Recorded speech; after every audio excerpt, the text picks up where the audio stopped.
How is everybody? I'm just setting up here as always.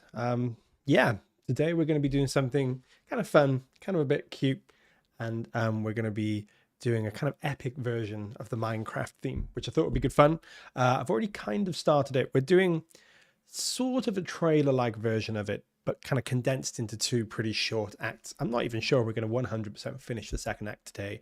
We should get it to a good point. And of course, as usual, the point is never really about finishing the music. It's always just about hanging out. If anybody has any questions, if we can help with anything, if we can teach you something, that's really what we want to do. So it's less about kind of finishing a piece of music, although it'd be good to get it to a good state. But it's much more just about hanging out, having a good time, writing some music together, right? And hopefully get you guys involved as well, because that's always more fun when we can sort of chat with you and you can help us with the music as well.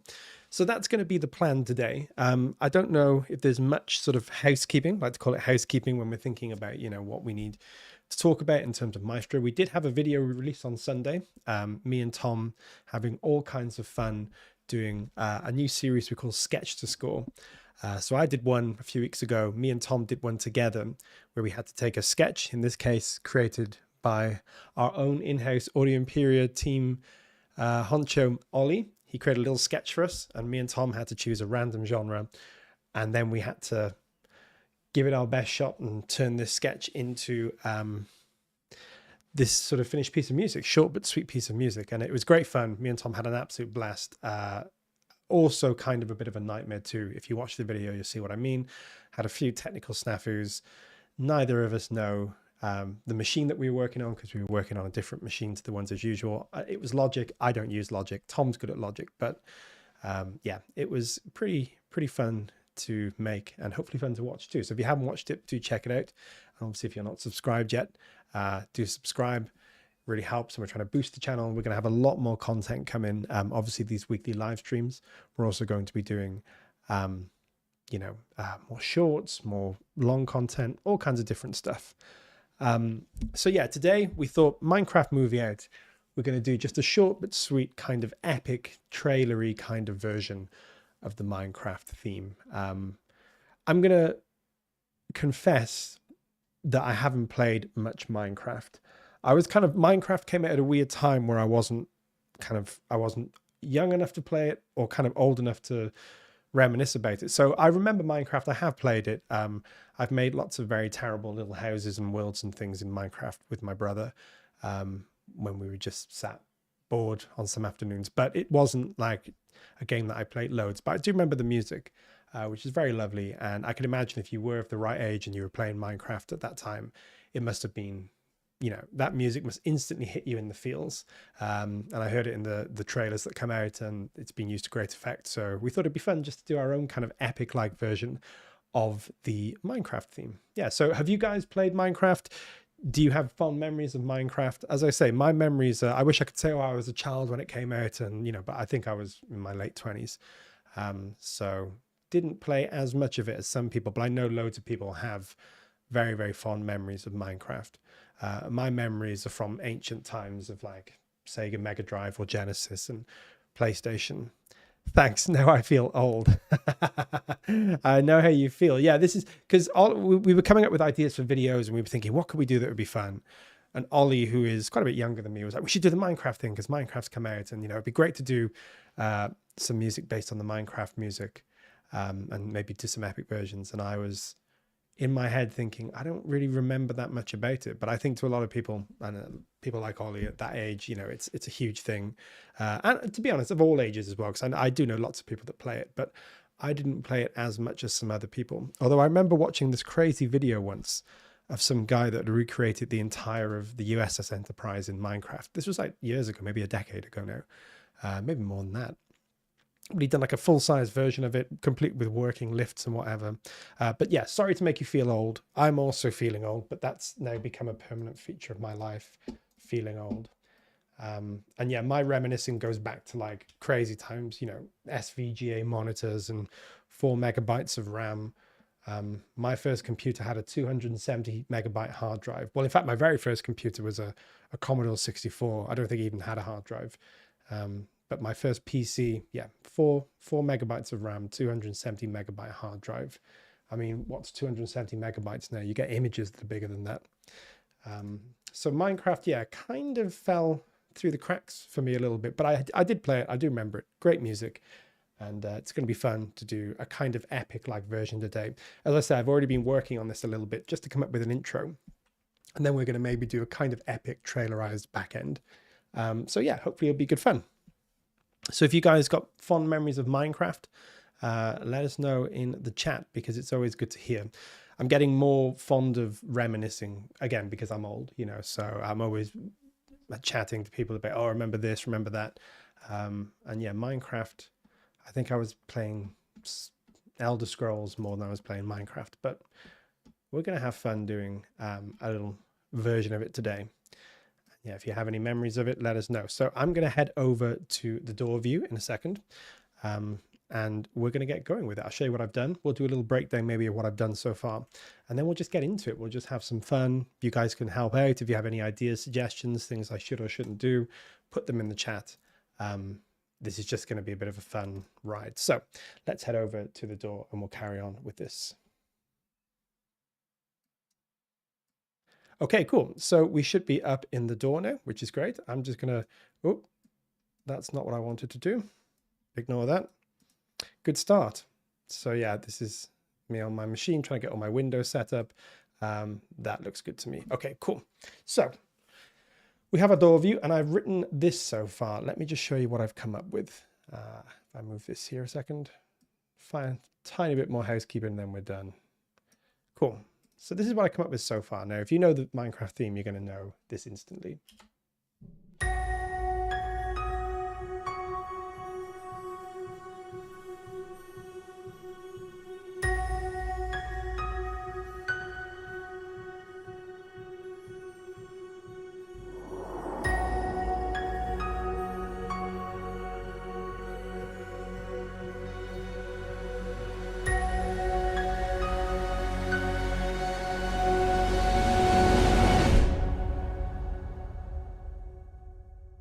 So we've done a kind of epic trailerized kind of little intro to this. We've taken the well-known Minecraft theme, which is this.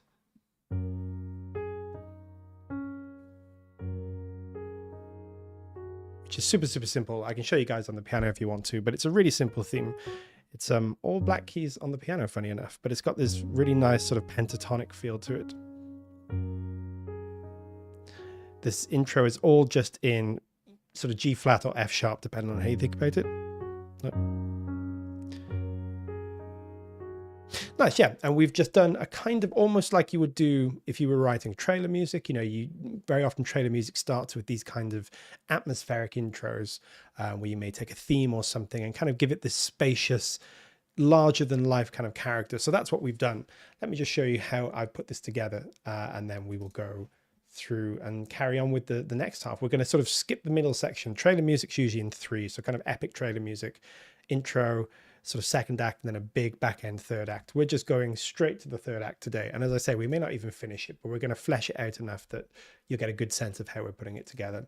And as I say, any questions, let me know, and I will be happy to go through things, show you anything that I'm doing. So we have the Clavier Gravitas piano, really, really great sort of trailer piano, just doing this.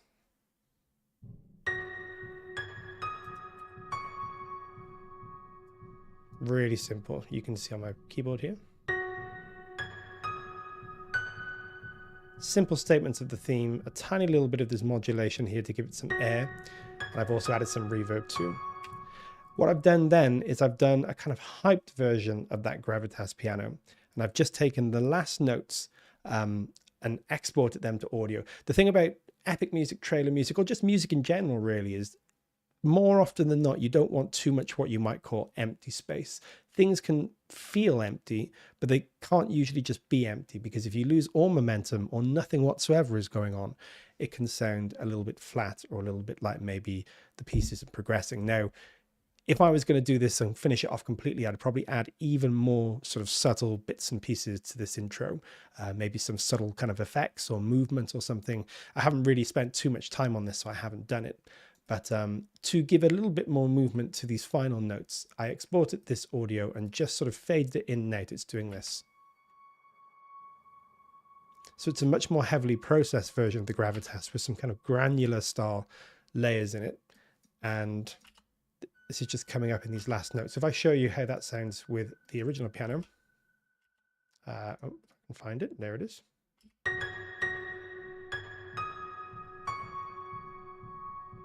It's really subtle, but if I take it out, you'll see we're losing a little bit of sort of volume and a little bit of movement there. Just dies out a bit. But with the addition of this, just adding this, it's so subtle that you almost would be forgiven for not noticing it, but it makes a bit of a difference, particularly in things like this kind of music where small effects can make all the difference. So that's what we're doing. That's kind of the core of what we're doing, really. The whole melody is really being provided by this piano. We have these pings from Jaeger. Pings are a very common part of epic and trailer music as well. So I'm just using pings on the downbeats, just this F sharp, this first chord or first downbeat of each chord. It just adds atmosphere and it adds space. Again, we don't have a lot going on here. We don't have big chords, we don't have big brass, we don't have big strings.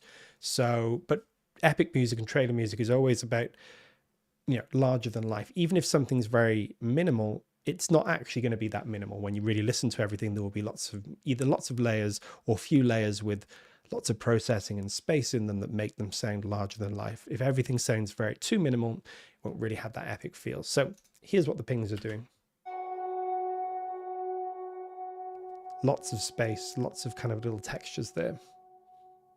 And we have a quieter version of it.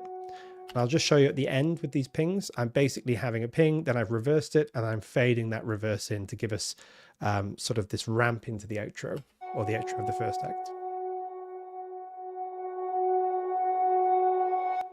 So exactly the same thing, just reversed it and sort of faded it in. And again, I haven't sort of tweaked all this where I want it to be, but you get an idea of what we're doing there. So altogether, those three elements are actually creating most of what's going on, really. See how much that ping is adding without... It's a lot, but it's also minimal. It's not really drawing attention to itself, but it's quite important what it's doing. Then we have, let's see what we'll look at next. We have these classic subs from Nucleus. Nucleus has some great subs. These just adding, in fact, they're not even really that well lined up. This is where I haven't done everything the way I would do yet, but these are just adding little accents to the downbeats. Very common thing in epic music, or particularly trailer music, which is all about edit points and hit points and having these very specific marks percussion wise. And again, pretty subtle, but it's just adding something here. Very cinematic. You can hear on its own all that low end, that sub, and that big expansive cinematic kind of weight is coming from there. So that's big. Next thing that I wanted was kind of metallic mark on these downbeats. So what I've used is the glockenspiel and the celeste, and I put lots of kind of reverb on them, just, you know, standard hall reverb or a bit of what's called black hole, which is a very common kind of special effects reverb. And I've just put them on and they're doing this. Hear how they've got a lot of expansive kind of elements to them. I've compressed the glockenspiel, and I'll show you how I've compressed this. I've used what's called a slow attack. So compression, we won't go into it too much, but compression squeezes the volume of things, but you can choose when the compressor starts to act. And if you want to preserve the initial attack and then boost the rest of the instrument up to sort of match that attack more, you can use a slow attack. So what that's doing is it's allowing the initial transient, the ding, to be louder, and then it's squeezing and lifting everything else up to more closely match that. Just a good way of creating, basically without the compressor, it would die off. In fact, I can probably show you. Let's just show you. Without the compressor, you're going to get something like this. It's fine, but you can hear the tail goes off. It's kind of got this slope. And I wanted, again, more room, more ambience. So a little bit of compression is just helping to keep the latter half of that sound more even in volume. Doesn't die off quite so soon, and the die off is more gradual. So that's all the compressor's doing. pretty simple stuff. And then combined with the celeste, they both have, as you can see, reverb on them. One's got a hole, one's got a black hole, but they're just creating this nice transient ping with everything else. And you can see with the piano, let's put the pianos in and let's put the pings in. So much of the atmosphere is just coming from those elements. Nice, really good.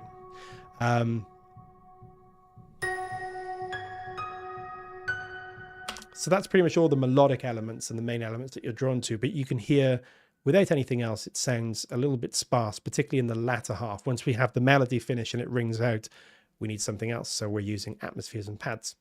I've just chucked a few of these in. I haven't even properly labeled these yet. Let me show you what we've got though. Let me make that easier for you guys to see. So we've got this Encased in Infinite Moments, very evocative pad name from Photosynthesis. That sounds like this.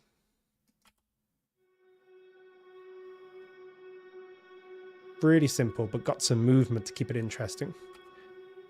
I have this one from our Traveler Aurus, the calm pads of our Flourish. So here we go. And that's just creating a little bit more of a granular sort of fizzy texture, I like to call it. In here, just in that top end, and then a bit of mid-range weight as well.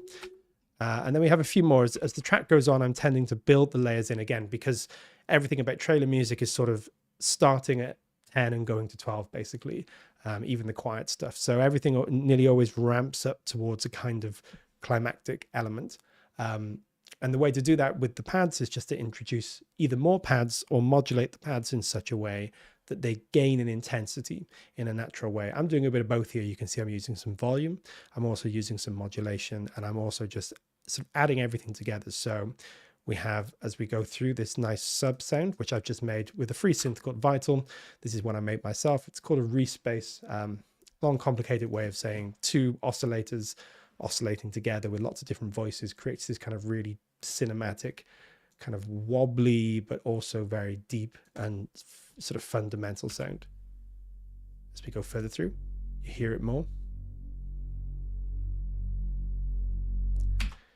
So that's just adding the low end. We have this Photosynthesis, which is called Enshrouded. This is another pad to add a bit of fizz towards the end.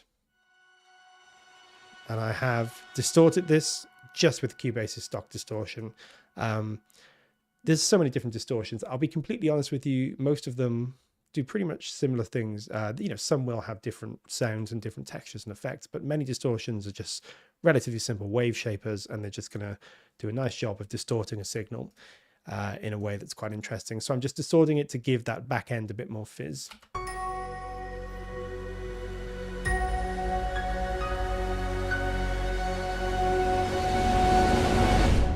Just add something nice at the end there. And then we have two more pads coming in. These are just doing slightly different things, filling slightly different frequency spectrums in. It's all pretty sort of straightforward.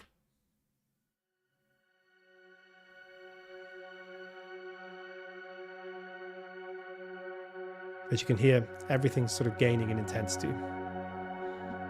So all the synths together, all these pads sound like this. And in a way, even though we have lots of different pads going on, it kind of all condenses down into one function. Sometimes that's how it is in epic musical trailer music. A lot of different layers, but actually when you really think about the role they're fulfilling, it's kind of one role. This almost could sound, not quite, but almost like one pad that's just being ramped in intensity as we go along. It's not like there's tons of very, very different opposite sounds, or we're getting a guitar and then a pad and then a lead or anything like that.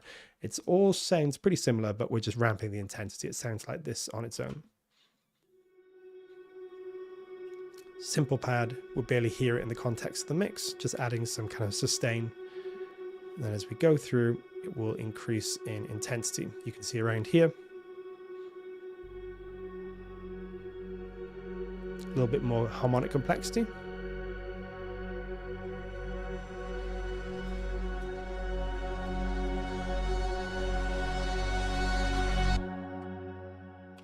But pretty simple stuff going on, really. It's there's nothing too complicated there. Just generally speaking, starting very simple and building up. And then the only other thing I think we're really doing, well, we've got some percussion here.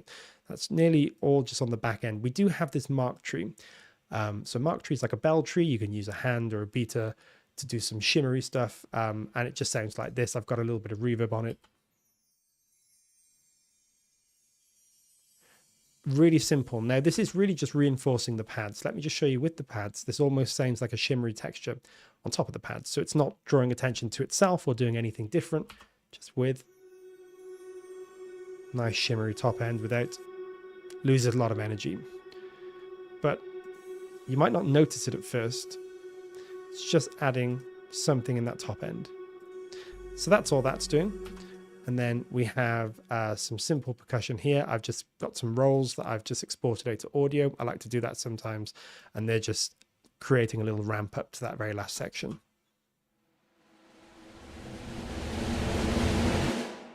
Nice. And then we also have a drum kit. We have this bass drum just to give us a big downbeat. But it's kind of a tight sound. I wanted, because we're sort of ending on silence, if you like, I wanted the downbeat not to be too flubby or subby. I wanted it to be a little bit more focused. So we used a kick drum instead of like a big nucleus sub. I think the nucleus sub, yeah, I used it originally, but I thought it sounded a bit too big, if you like. I wanted a slightly more contained fade out. So I've taken that out, and instead of using this kind of sound, I'll show you the nucleus sub. Very, very big and expansive. Sounds cool, but trailers, especially modern trailers, tend to have sort of punchier percussion a lot of the time these days. So I've modeled that with this epic sort of retelling of our Minecraft theme, and I've just used a slightly punchier, shorter bass drum that I've hyped up a bit. There it is. Sounds a bit weird on its own, but in the context of the mix, kind of works. We still have a nice ring out, other stuff going on, so it's not like it dies a death. We have very, very simple choir. I think we've just got the ooze, legato ooze. Oh, let me bring this across for you. From chorus. Yeah, so legato ooze from chorus. Nice. Just doing this.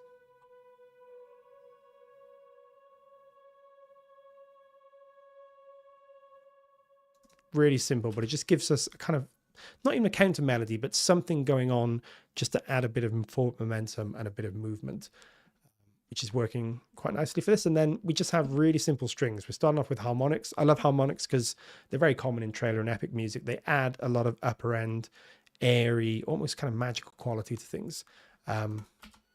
Just the ones from Araya here. Simple violins one. And as we go further through, bring in the low strings. But pretty subtle. That's just adding a little bit of a cinematic context to what we're doing.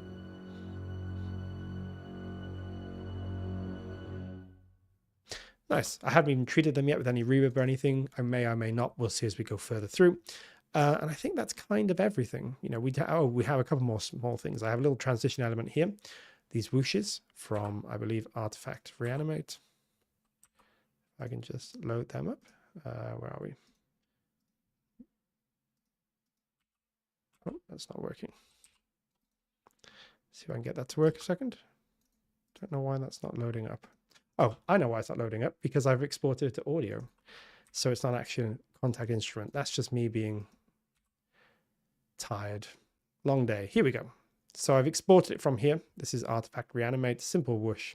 And then I've just shortened it a little bit in time. It just adds a transitional element from the first half of this intro to the second. Really simple, pure sound effect. And then we have this riser, which I'm also just bringing in.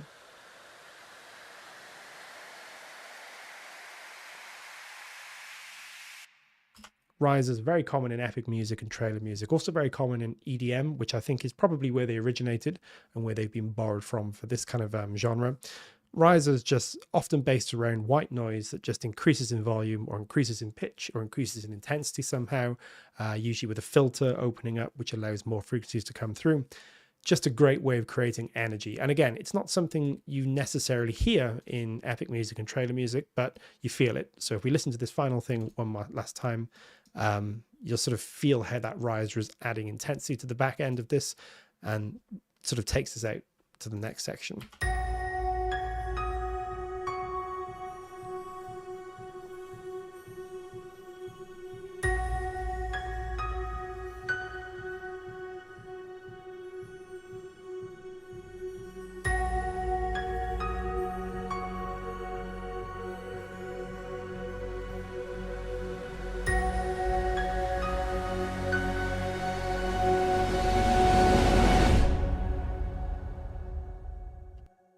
that could almost be like a rough and ready Act 1 to a trailer. You know, it's got that kind of feel to it. Trailers often have this format of very, very simple, lots of pings, lots of airy textures in Act 1, maybe a little hint of a melody, particularly if it's a well-known melody, like the Minecraft melody would be.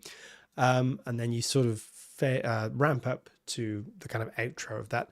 Now, there'd normally be a whole second act that was kind of building in intensity. We're forgetting that. We're just going to go straight to a kind of back end. The back end is Act 3. This is where everything explodes in, you know, sort of everything pays off, basically. This is where you would have everything sort of playing together. So it's our big sort of finale. So what we're going to do is we're going to take the Minecraft theme and we're going to do a bit of an epic version. As I say, I don't know how far we're going to get. We may not finish this, but that's not the point. So I'm going to leave 2 bars. We stop at bar 16 here.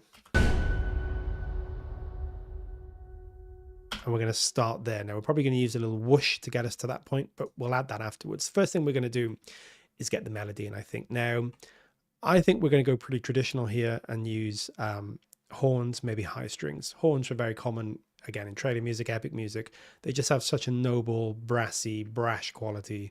Perfect mix of high end and mid, you know, range. Just sound great. And Talos, just incredible horns. Nice. So I don't know exactly how we're going to do this. Let's just take a little look. Okay, let me just, here we go. Bring this here so we can all see a bit better. I'm just going to write this in, I think. I tend to write things in more than I play them. I can move that there. Especially, well, with trailer music, it depends. I mean, some people love playing things in. I tend to write things in.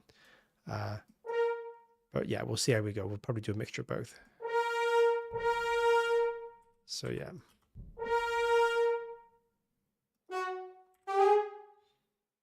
Let me just make that 16. So.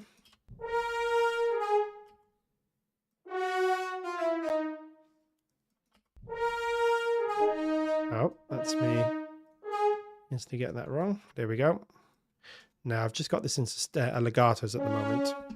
Let me bring this up full modulation, and I'm also probably going to use marcatos. These are like marked. Marcato is Italian for marked. It means more of a forceful accent, so I think these will work perfectly. One of the things that's interesting about brass is actually there's not as much legato in brass as you might think. Legato in strings is obviously a huge thing, and you know, sort of the gold standard most of the time for how melodies will be played.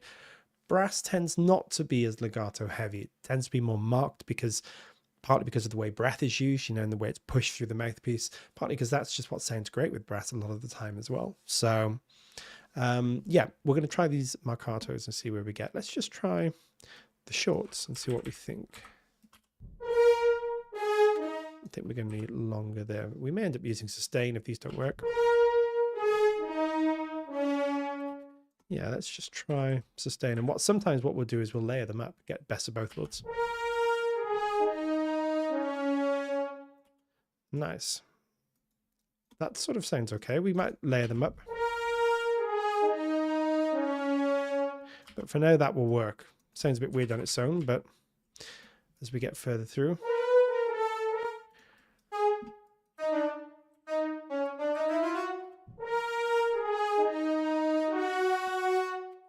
Cool. Now I'm just going to jot in the low brass as well, which is going to give us our bass notes, our kind of the beginnings of our harmony. And hopefully you're going to see pretty quickly where we're going with this now. So if I just move this across here,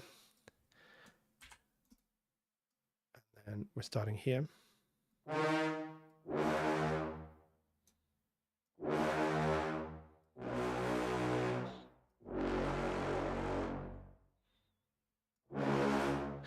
got to jot them in. Do I want the octaves? Put them in for now. So just root notes here, but this is what it's all going to sound like together. Oh, except it might help if I put it in the right times.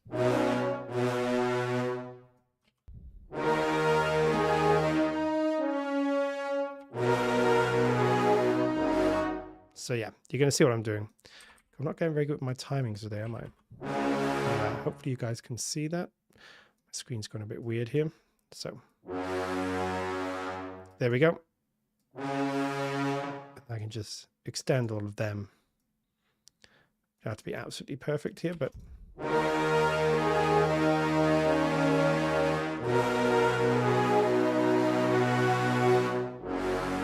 and then we just carry on with that melody over the top, and you'll hopefully see kind of what we're trying to do here. So I'm just going to pop that there. And then this is kind of what we're going for.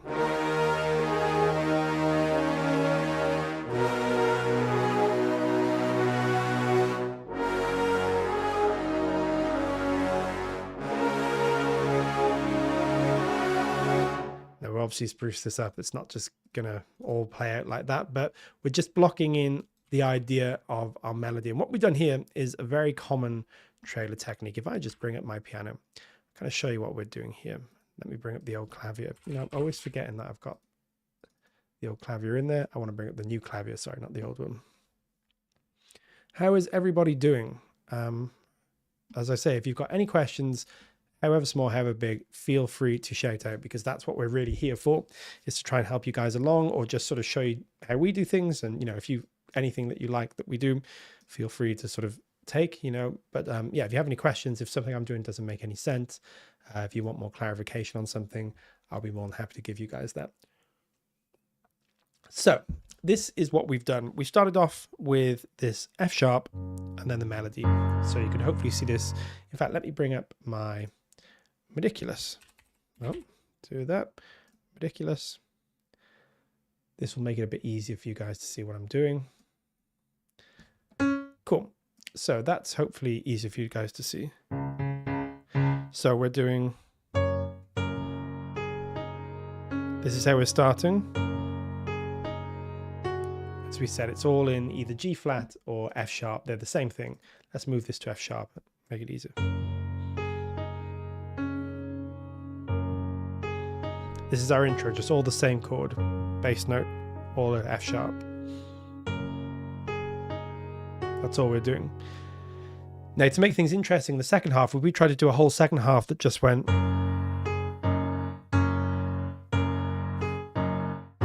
It would probably get quite boring. Even if we brought all the brass and strings and everything else in, it would probably just get a bit boring. So we have to maybe change the chord sequence to make it more interesting. Now, there's lots of different ways we could change it. We could just mess around with different bass notes and find something we like. For example, I was messing around with this one earlier on. I was thinking of using this one.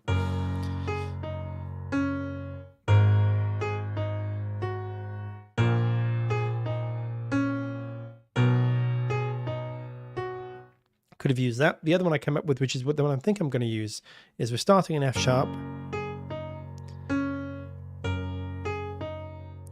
then we're having the same melody, but we're going to go to essentially the relative minor. Now, if you don't know what I mean, it doesn't matter too much.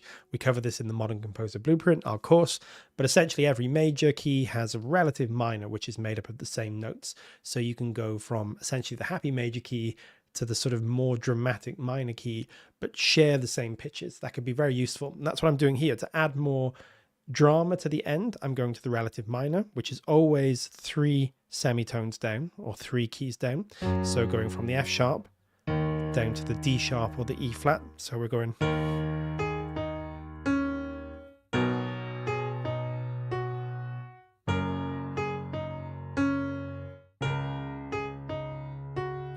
Now this little chord sequence is a very common chord sequence.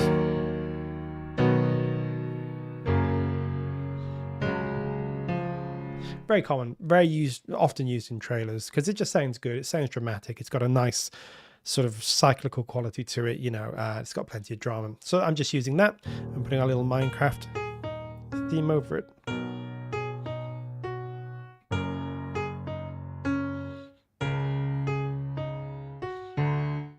Could do that as a passing note, but I think we'll just leave it simple today.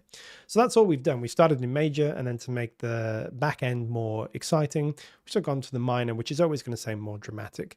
And I think that's what we're going to do today. We're not worrying too much about making the best track in the world. We're just doing something kind of epic, you know, and sort of using some common epic techniques to make something that hopefully works. Actually, I won't. I'll just leave that there in case you want to come back to our ridiculous. So.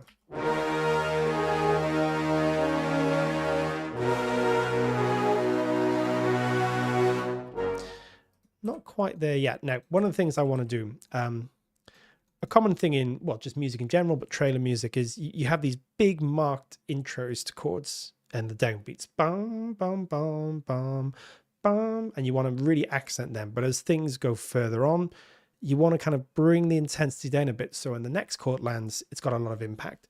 This is quite a common thing to do, is just to shape the tone of these. So they sort of start not dying out, but they just start coming down in intensity a bit in the back half of each chord. And then they ramp up for the next part. So, and let's just make a little one there. And then, yeah, I'm being kind of lazy with these today, but that's fine. But you'll see what this is doing. I think we need to change that there a little bit. Yeah, that'll work. Cool. So we're just adding a little bit of, well, I'll show you. Let me just solo these.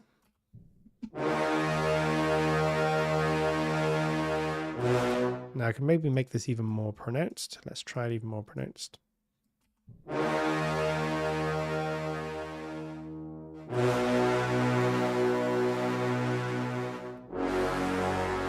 Yeah, nice.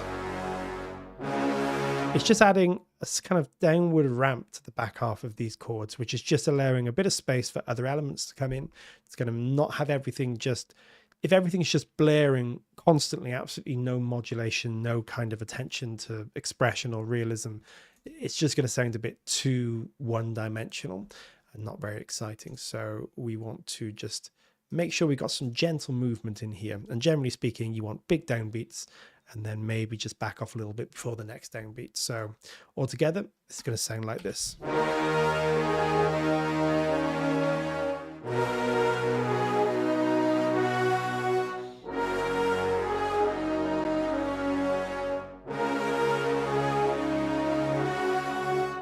Nice. So we have something going on there. We'll certainly improve as we go along, but kind of know what we're trying to do there. Next thing I want to add, which is nearly always the most, or one of the most important things, is what's called in epic music or trailer music, a motor. Things, you nearly always want some kind of movement in a piece.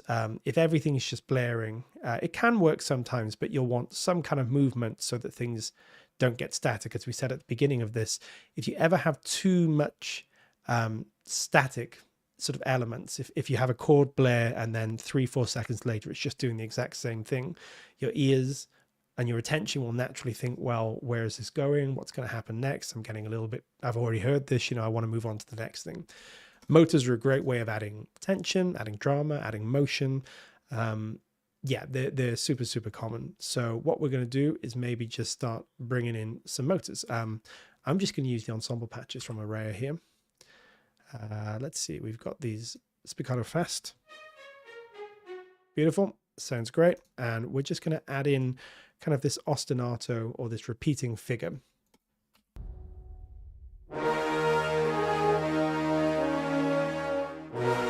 So now we just need to figure out what that's going to be. So let's just try a few things. You could do almost anything around these chords. Let's go up an octave. This could work. Again, slightly more on the downbeats. Wow, that's probably a bit too fast. So maybe we're going to do more like eighths. So maybe something more like that. If we moved back to, oh, I've gone, where are we here? Clearly lost my shorts there. Oh yeah, I see why. We're on the advanced there. We want the basics. Okay, nice. Yeah, that's good to me. I'll do a bit of key switching in a moment, but yeah, I think that's going to work. So we'll just sketch these in, and then we'll start getting a sense of where our motor is going to be.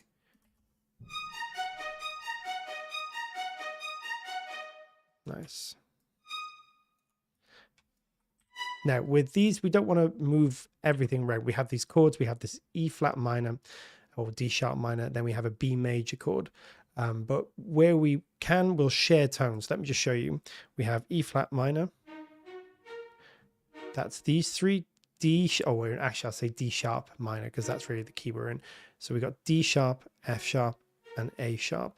Then we have this B major, which is B, D sharp, and F sharp. So you can see we're sharing two tones. The only one that's changing is this A sharp, which goes to B.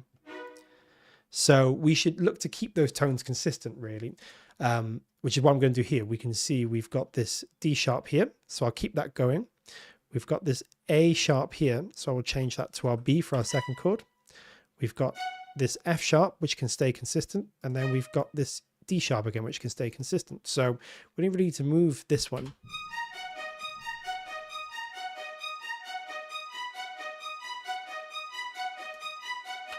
Yeah, nice.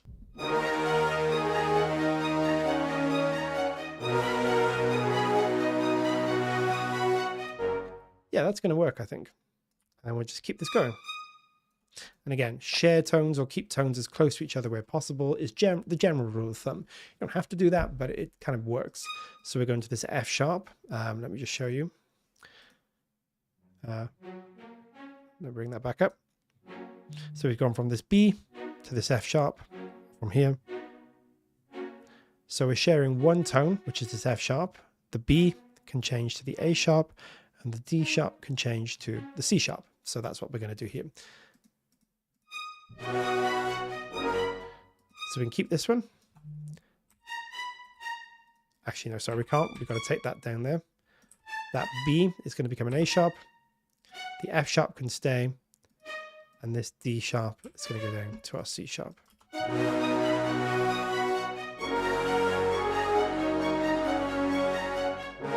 Nice.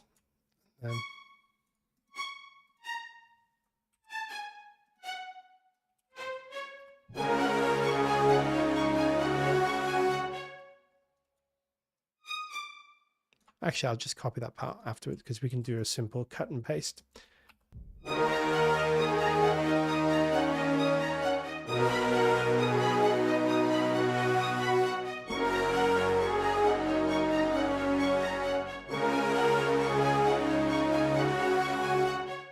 Maybe we'll just do the suspension here.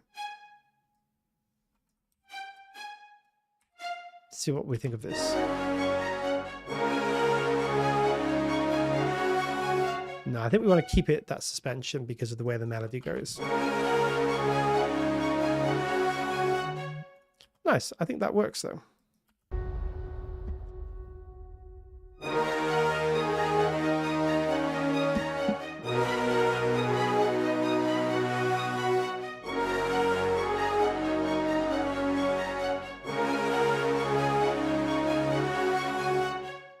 Cool. So that's kind of coming together. We have the melody, we have our root notes, which we'll probably add to the low strings and so forth. And we have our motor as well. It's sort of everything, well, not everything we need, but all the principal elements are kind of there now. I've just got to do a little bit of key switching here because we're going to want to start that with sustained here. So I'm going to come up and where I want it to be sustained at the beginning by here, I'm going to make sure my key switch reflects that. There we go, sustained, and then where I want to change it to these shorts, there we go. So I'm just going to do that. Okay, so what should we put in next? Well, maybe we'll start to sketch in the rest of the harmony, which is going to be our trombones here, I think. So trombones are great at just providing these big block chords. What I'm going to do is be lazy. I'm going to copy over our low brass to our trombones.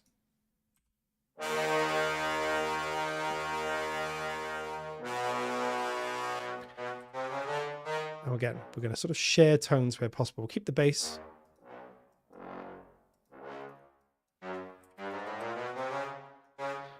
But we will sort of move the rest around as we need to. So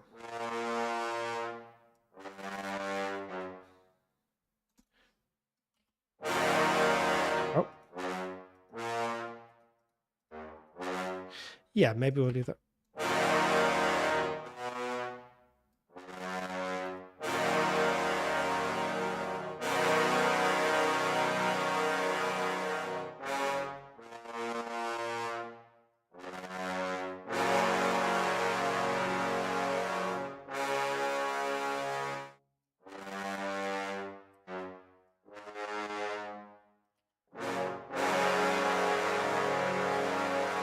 So yeah, what we might want to do, let's move these. I think they sound better up there.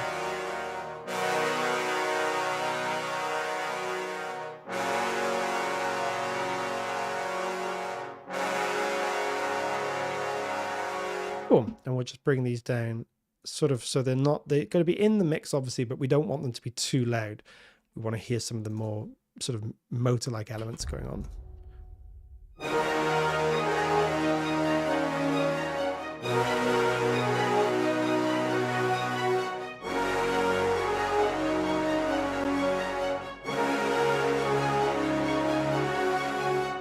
Nice, that's kind of working. If we just listen to the brass on their own, those trombones are adding a lot of mid.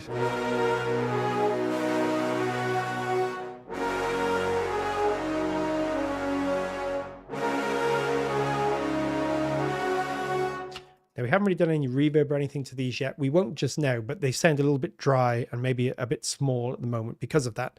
But we don't need to worry too much about that. We're sort of getting most of the stuff we need in here.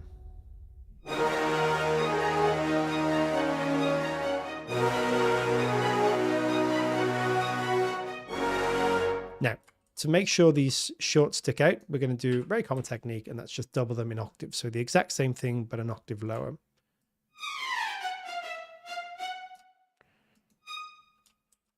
So where am I starting on that E flat there?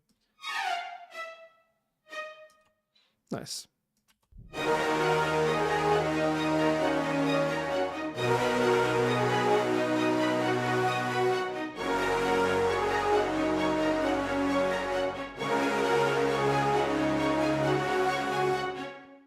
Cool. So yeah, we're using that melody now. What I would probably do, and we may get around to that today, maybe not, but I would probably change the melody slightly just to work better in the context of the piece. This is a beautiful melody, but I think for a kind of back end, we might want to change it slightly to make it a bit more powerful. We may do that today, we may not.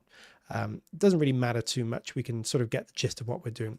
Should we go through the whole thing so far and just see sort of where we're at? Obviously, we've not done much on the back end, but you'll start to get a sense of, I think, where we're going. So this is how we start.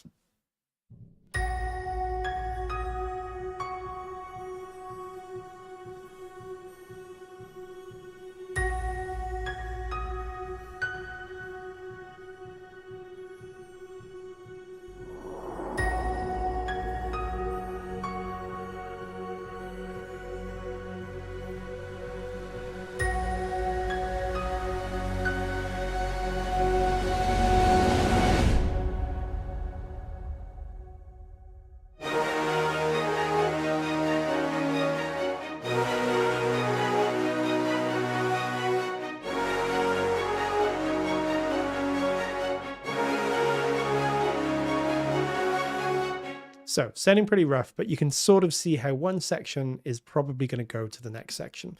As you say, this is not a full piece, but we're just getting an idea of how maybe an act one and a back end may work. Hello, Crexel. Thanks for joining us. Hello, sir, to you.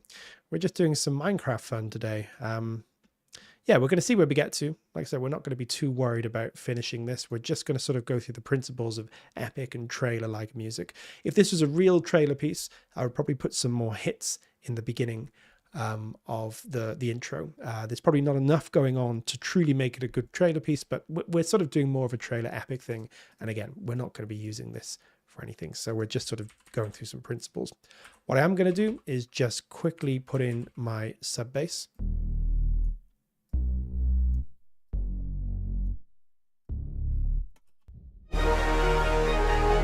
Except again, I've made it too quick. God, really not doing too well at this, am I?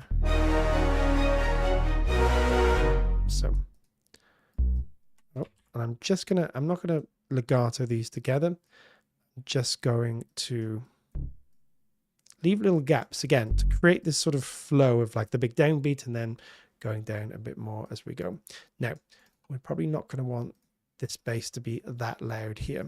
I know we've got it more loud in the beginning, but that's because we have fewer elements. Once we're bringing in all the low strings and the low brass and everything else, we're not going to need the bass to be as loud. So I think you guys can see that. I'm bringing it down a bit in volume, just using the volume control in Cubase.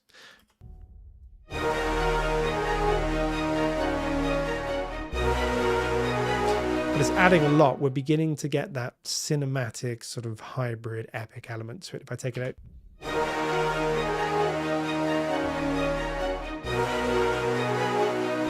just adds a lot in that kind of low end where you expect things to be sort of cinematic. So, okay, we're sort of getting on somewhere with this now. Now, some of this will be copy and paste.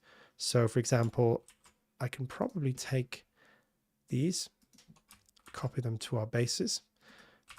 Maybe we'll try Maccatos for the basses. Let me just see. No, I think we'll use sustains. It was a good idea, but no. And we're just going to need... Yeah, I think we're going to go an octave lower there.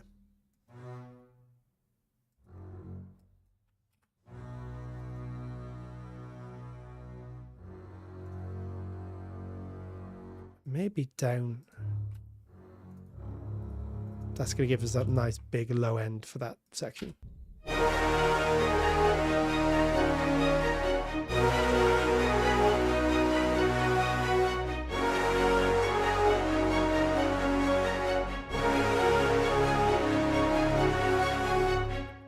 Nice. So this is starting to build up. What I'm going to do here is I'm actually going to label this AR bases sus. I'll use a different track for sort of some of these for each thing.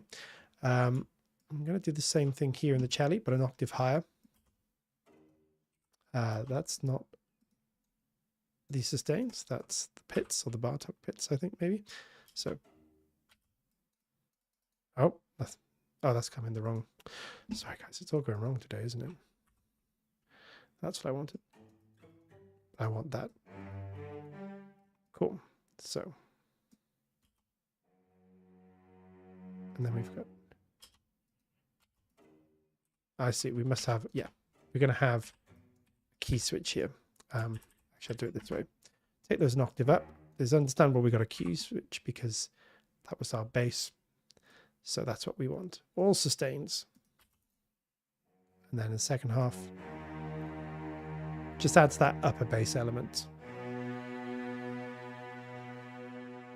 With the low, really big, thick sound. Again, with trailer music, the harmony tends not to be too rich. It's a lot focused on melody or top end stuff, a lead line, a lot focused on the low end.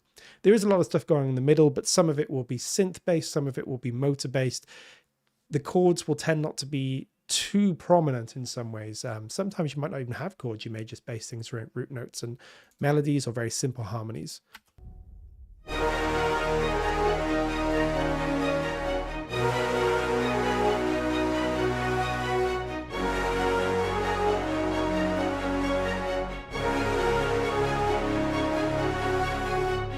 Starting to sound a little bit more like an epic piece of music. Long way to go. We probably won't get it all done today, but you're going to see, you can hopefully start to see where we're going with this, how it's filling out into something. And with a bit of reverb and maybe a gentle bit of mixing, it'll sound even more hyped. Yeah, so what I think we're going to want to do now is, let's take a look. We're probably going to want to get some choir in at some point. Woodwinds, I don't know that we're going to need for this. Woodwinds don't appear as much in epic and sort of trailer music as they often do in classical or cinematic music. They can do sometimes, but usually more if you really want that textural sound of woodwinds. I don't know that we do. We'll keep going and see what we think, but I'm not sure that we're really going to need woodwinds. So yeah.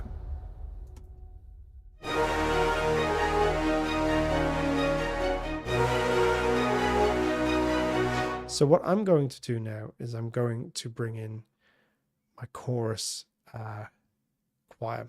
I'm probably going to change these slow syllables into kind of ensemble. Maybe I'll use syllables, but probably energetic syllables. I'm just going to move this over here a second so that I can load up the right patch. So let me just find that right patch. That's going to be maybe these ones here. So let's just see what we've got.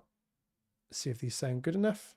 And then we will maybe use these to do our chorus. Again, when it comes to the choir, A lot of trailer music these days doesn't have choir, or if it does have choir, you don't really hear it. It almost sounds more like a pad or more like a kind of high energy synth layer in some ways. It's rare you'll really hear the choir out front and center.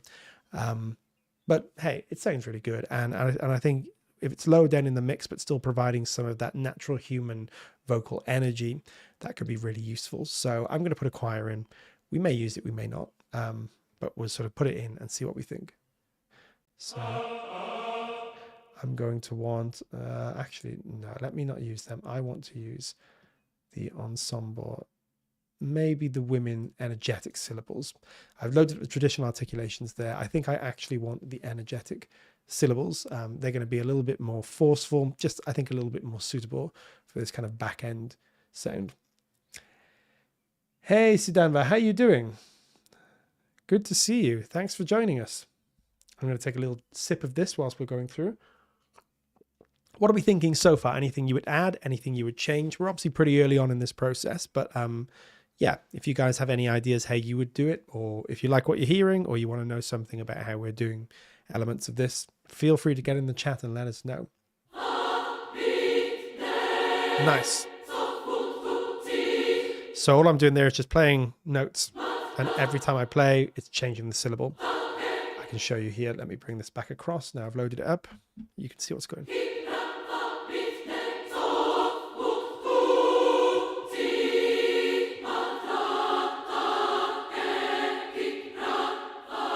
Beautiful. I could just play these all day. They sound so good. So I'm just going to change what these actually are to the energetic syllables. I'm being a bit all over the place today with my organization. Hey, Cosmodium. No problem at all. No, you haven't missed too much. We'd just be messing around doing a kind of epic version of the Minecraft theme. Epic, trailer, something in that ballpark. Just been having a bit of a hangout. Can see quite a few of you online, which is great. Thanks for joining us, everyone. If you want to say hello, do feel free. You'll be more than welcome. So I think the choir here is going to be pretty simple. Probably not even that high.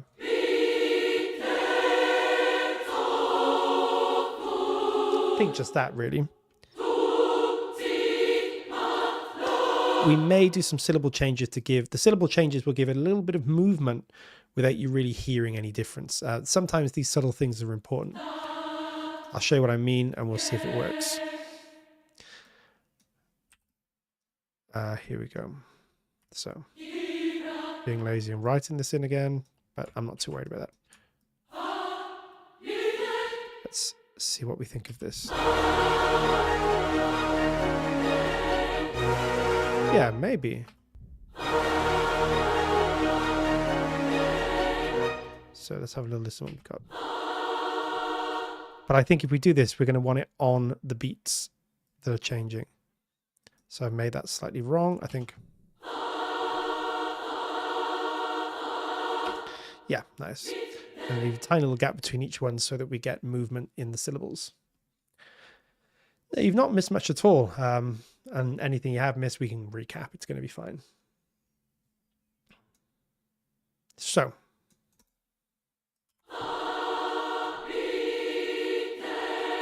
Nice. Let's just quickly jot these in.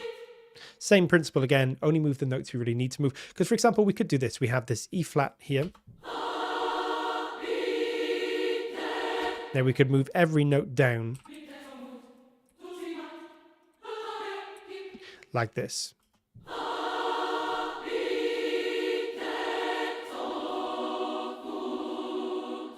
And that can sometimes work fine, but the general rule of thumb would be don't move notes that you don't have to move. So you can see these two notes are all the same all the way through. And this one, instead of bringing it all the way down, we could just take it up by one like that, and it's the same chord, same notes, just slightly different arrangement in the way we've done it with the pitches.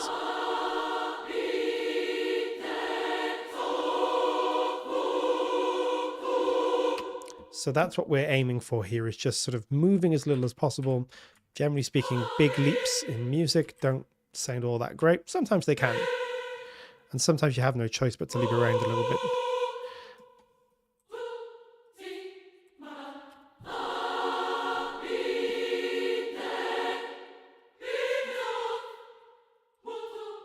As we said, these choir are going to be a background element. They're not going to really be heard that much, but without them, you would notice a drop in energy.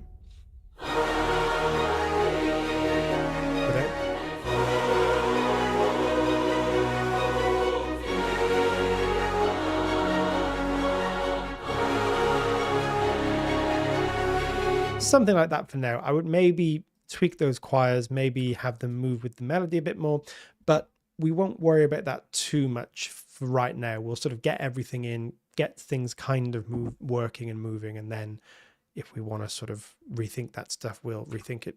So what I'm going to do is just load in these men again. So male version of exactly the same thing, these energetic syllables. We're probably going to pretty much just do the same thing as we're doing with the females, but an octave lower or slightly lower. Love those choirs. Thanks, Nick. Yeah, I mean, a chorus is one of my very favorite choirs, both Audio Imperia choir, but just generally as well. There's kind of nothing it can't do. We were talking about this last week, I think, or when we were doing our Obi-Wan theme. Yeah, they're just so beautiful. They say energetic. We have the traditional stuff. We have the slow stuff. It's just great. And yeah, choirs add so much for this kind of epic stuff. But it's kind of interesting, like the progression of epic music, because 15, 20 years ago, epic trailer music would have had a lot more choir. You really heard all the choirs and they were singing these kind of big holy or unholy style things. These days, there is still choir, but they're often pushed in the background at the back end. So you don't really hear them, but they're just adding energy. Choir tends to be not quite as popular as it used to be.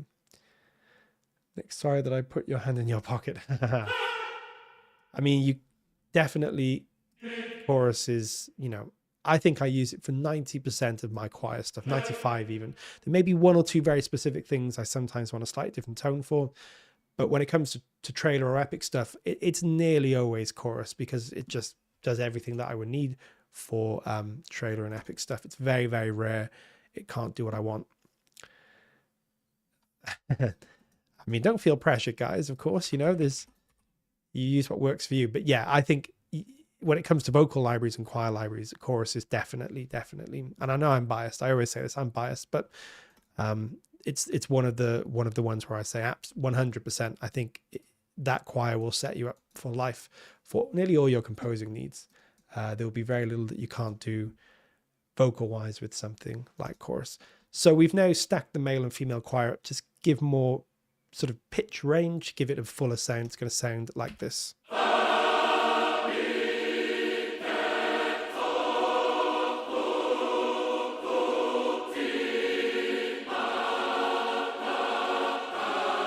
So as I said, maybe we'd tweak some of the rhythms of this if we had time. I'm not sure we're going to today. Maybe we will. But the sound of it's good. And you can hear how much those male choirs are adding.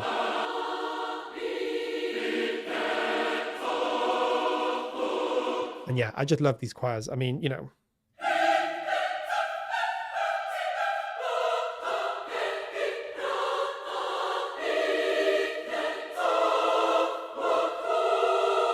Just sounds brilliant.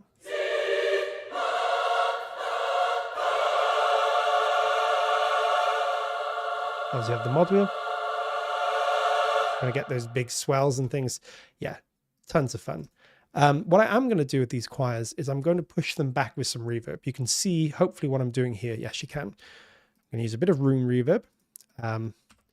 This is just going to make them sound a little bit more like they're in the room, because they've got a beautiful sound, but they're a bit close for what we're doing here.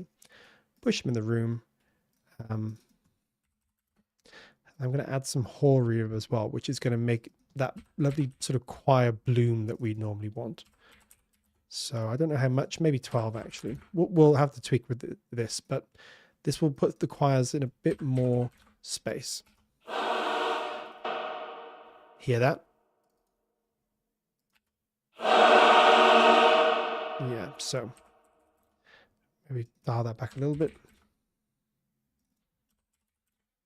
Apologies if it's a bit loud.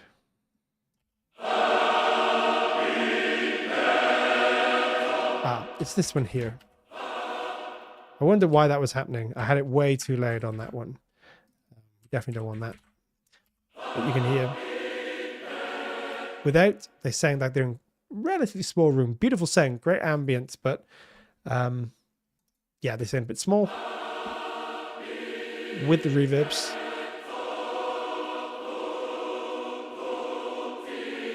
And when you stop, you get that lovely fade out. That reverb can push things back if used well, you know, and sometimes you want things back. And if you think about a choir, sometimes you want a choir up front and being the central feature, but very often they're at the back of the hall, just creating this beautiful, you know, sort of ambient, deep human swell. What are you using as room verb? So I'm just using Valhalla. Let me show you guys. From this template, I use Valhalla, vintage verb, and room verb. So there we go. Relatively inexpensive reverbs. I love them. I think they're great. I have others that I use sometimes, but if this is all I had, I think it could do everything pretty much that I wanted it to do. There are other ones that are a bit more sort of convolution based and simulate real halls and so on. But honestly, these two are just such great workhorses. They're brilliant, you know, and I just use them. No problem at all, Nick. Yeah, like I said, there's other great stuff out there, but I don't think you can go too far wrong with these. And I use them lots in all kinds of different projects. They always make my way in, or make their way into my template. I do have some other ones that I use as well, but I really like these. You can hear they sound great.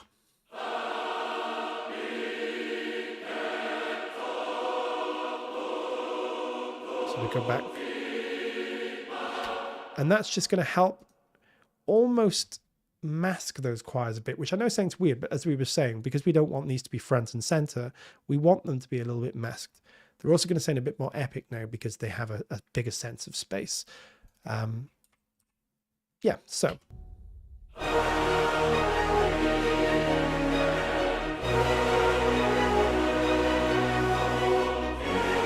So let's maybe tweak these a bit if we need to. So what I think I want to do here is this. I don't think I want this first change. You'll hear what I'm doing. I'm bolting essentially these together. I think there's a little bit too much movement in the choir, but I like the second changes. Most developers in UK are amazing. This review speaks for itself. No extensive marketing. Yeah, I agree. As I say, there's lots of great developers, but I really like the Valhalla stuff. And it's relatively inexpensive. So you don't have to spend hundreds of dollars or hundreds of pounds if you don't have that. Even the stuff inside Keybase is really good, but yeah, I really like the Valhalla stuff, and it's in my templates quite a lot. So yeah, so you'll see what I've done here. Taken that, simplified a bit, but I think that's going to make things sound a bit more fluid. I think it was a bit too jittery with that many changes.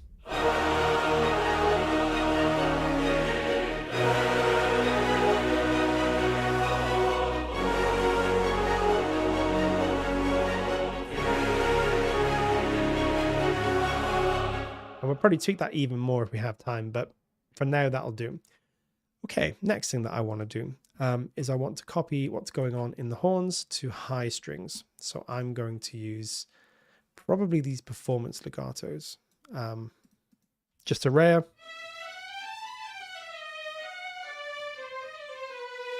Sounds great. Have no reverb on these, so these are straight out of the box.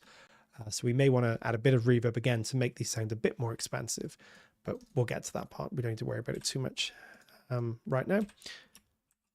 What this is going to do is, first of all, it adds this beautiful silky quality to the horn, sorry, which sort of basically kind of smooths them out or adds this kind of consistent texture to them. Horns on their own sound beautiful, but they can sound a little bit maybe forceful, fizzy, stunted, if you like. I think this is just going to really help make them sound more silken. Oh, not what I wanted. I wanted this. And then we can overlap everything slightly to make it legato. That's going to be fine. And of course, the big thing is here, we can make these higher because strings will naturally go higher, or certainly violins a lot higher than French horns will. Now, we may even be up here. I don't know, but what I do know is we're going to have them in octaves. So we're going to do the exact same thing with the second violins here. But whatever we do, we're going to have them an octave down. So violins in octaves, very powerful sound. Full, rich, just sounds great.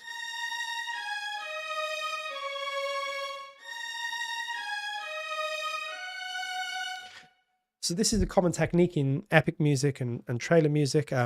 If you ever record with a live orchestra, if you're lucky enough to record with a live orchestra, trailer music.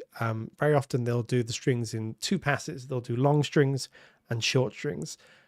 When you're working on cinematic music, if you're working with a real orchestra, like let's say you're doing a Star Wars soundtrack or something, if you're ever lucky enough to do that, or the way that John Williams thought of orchestras or still thinks of orchestras is everyone's in the room together playing at the same time. So you only have a limited number of things that each instrument section can do.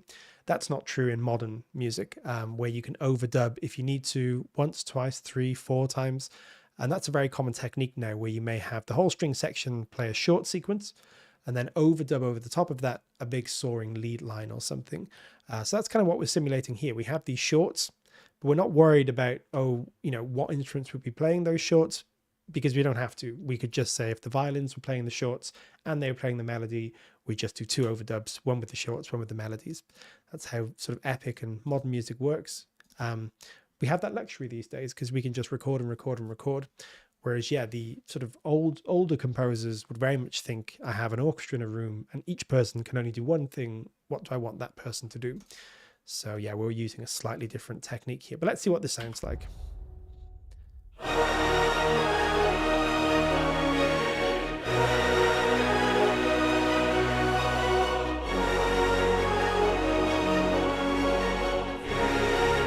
Yeah, that's not too bad. Now, I'm not sure. Maybe we want them. Let me just do, just do this one at a time. If I just go in, they may be too high. I'm not 100% sure yet. It's all a bit of a sort of feel things out moment. So let's see what we think of this. I think that's better.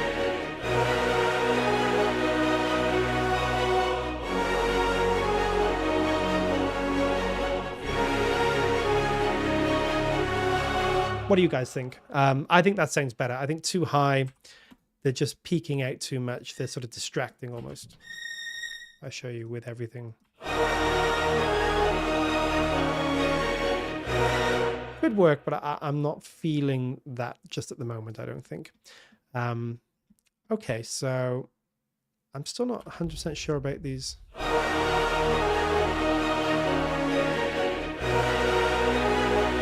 I might mix these choirs up a bit. So maybe one section, we have that little syllable change. Next section just held. But they're still sort of distracting a little bit.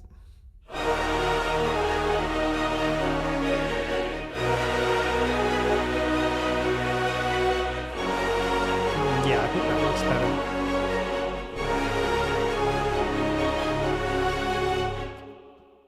Cool. I think that kind of is working. So now we're still a long way from being finished with this, but we have it more fleshed out now. Doesn't sound as kind of weedy as it was maybe 20 minutes ago. And we have most of the instruments that we probably want in there. We don't have any percussion. That would definitely add a lot.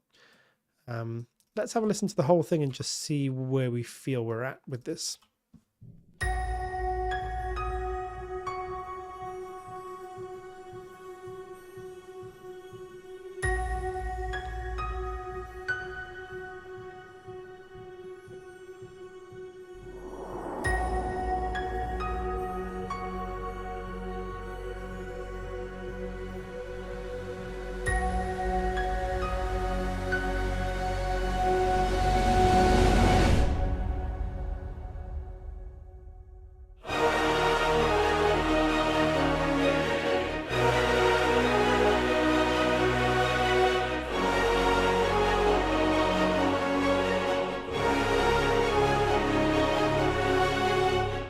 Yeah, kind of working.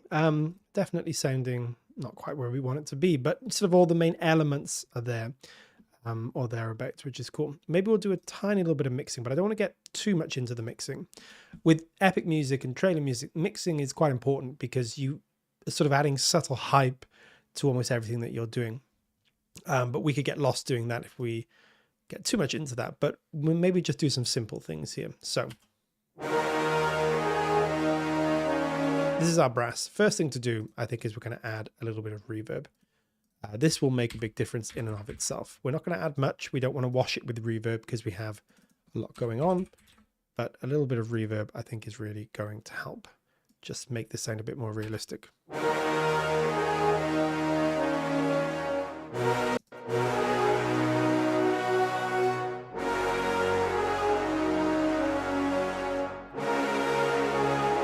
What that's done is just give us a little bit more space again without.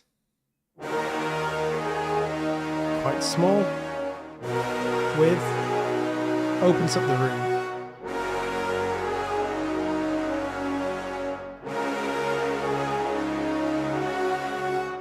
Nice. That is instantly adding a bit of cinematic depth there. Now we'll just do a little bit of mixing here. Not much, but I think we want to take low brass and trombones down a bit and let those horns ring out. And I also think I'm going to add a bit of, if I can find it, just a bit of EQ. I'll just use my neutron EQ. I could just use stock EQ, but I think those horns need to have a bit more fizz to them.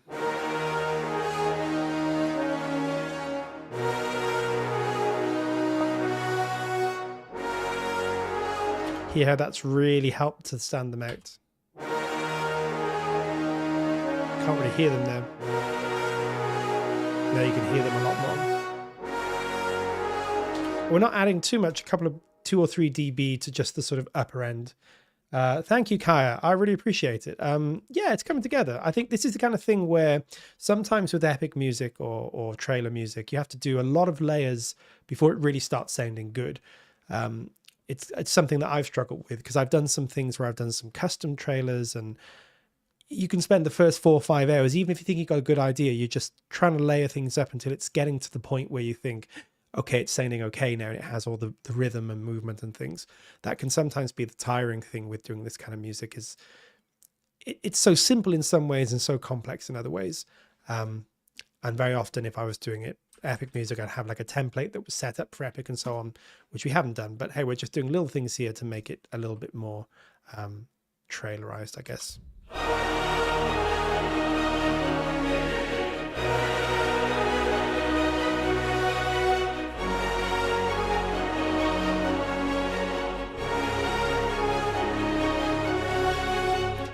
Starting to sound a little bit more like a kind of orchestra now. You kind of always, well, not always by any means, but you know, it's great that these orchestras are recorded in these beautiful clean rooms that are quite, not too small, but they're kind of sort of small to medium scoring stages. But sometimes if you want a slightly larger sound, you have to add some reverb and processing to get them. So yeah, that's what we're kind of doing now, just adding some subtle things that we can do to get this in the ballpark of where we want it to go. Now, you can see another thing I've got here. I think you can see this. Yeah, I've got this strings bus here.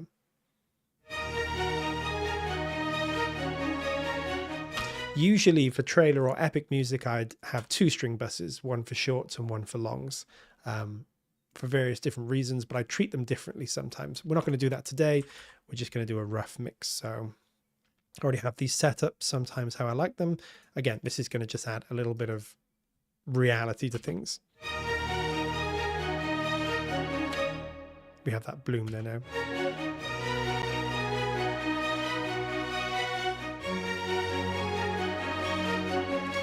Nice. I'm going to do the same thing, get a really simple EQ, and I'm just going to EQ the group here. So I'm EQing all the strings at once, which is not usually how I'd work, but for time we'll do this. And I'm just going to do the same thing kind of as I did with the brass. A little bit of top end. And maybe a little bit out of this kind of muddy spot here. If I solo this, hear that? You get a lot of this. Whoa, whoa, whoa, whoa.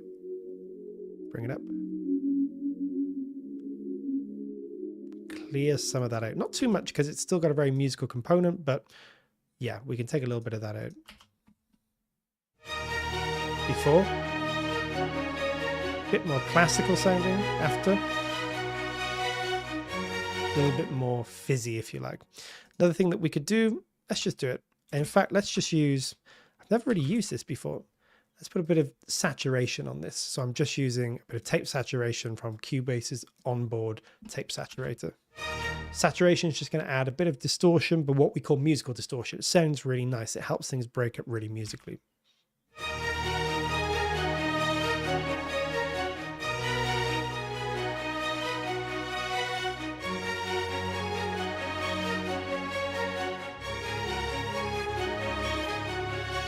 Yeah, so that's kind of just opening our strings up before. after.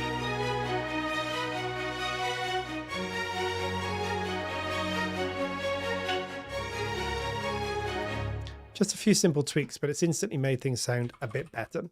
There'd be a lot of work to do to get this where we want it to go in a complete thing, but that's not really what we're doing today. So let's have a listen.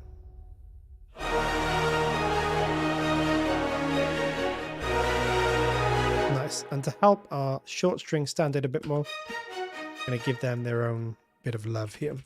So I'm going to use a little bit of decapitator, super famous plugin, distortion plugin.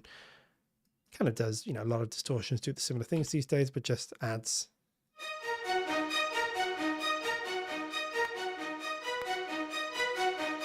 nice bite to help them stick out.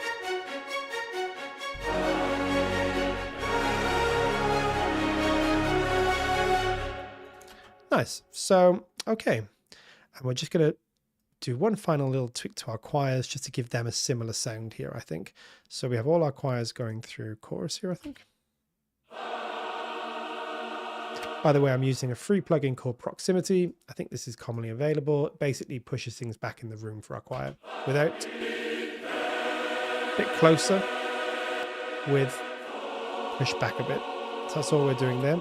I'm going to be super lazy with our choirs and just add some OTT. Good old-fashioned trailer classic multi-band compression. Just makes everything instantly sound more hyped. Before, after.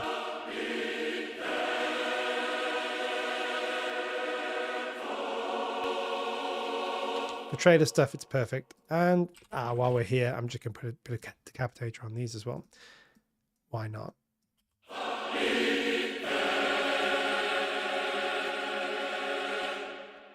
Yeah, so that's adding quite a lot of character to that, I think. We'll just mix them in.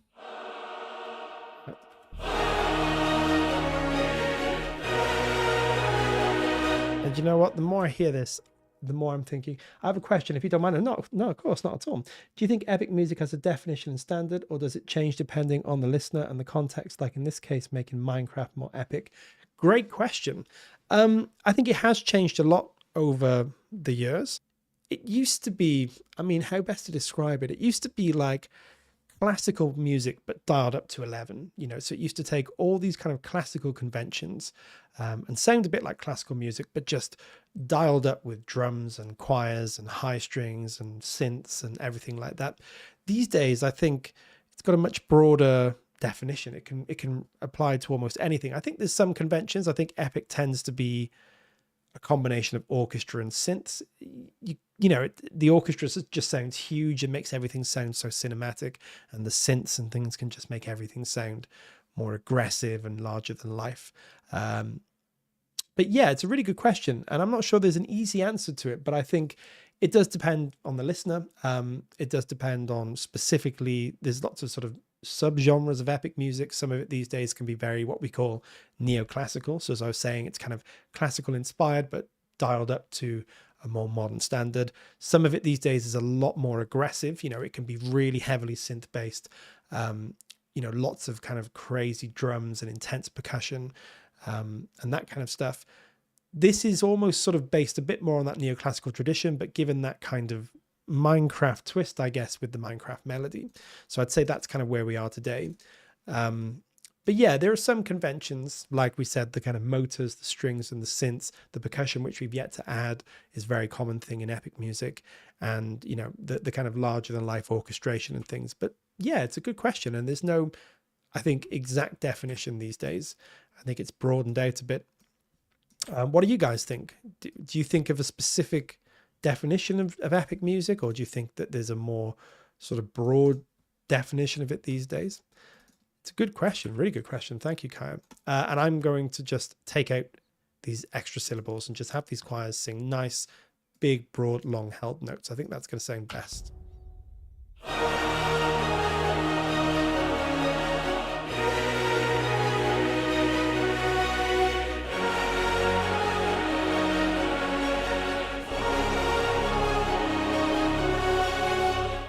Nice.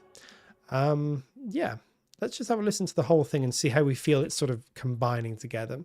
As I say, I don't think we'll get around to finishing this today, Maybe not even completely sort of souping up the first few bars, but we'll get most of the way there, I think. We'll certainly add some percussion, just do some tweaks, I think.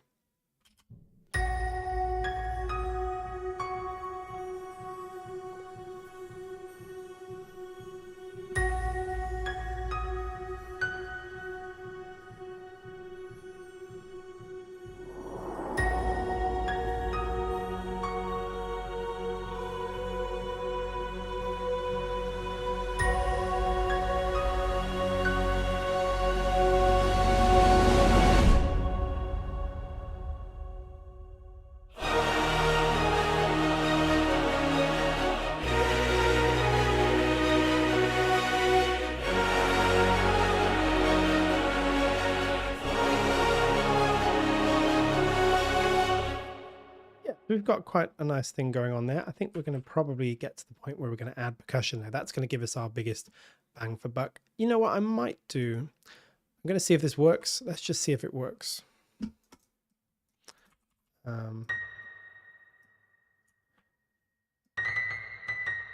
See if we carry on this in the upper keyboards. Does it work?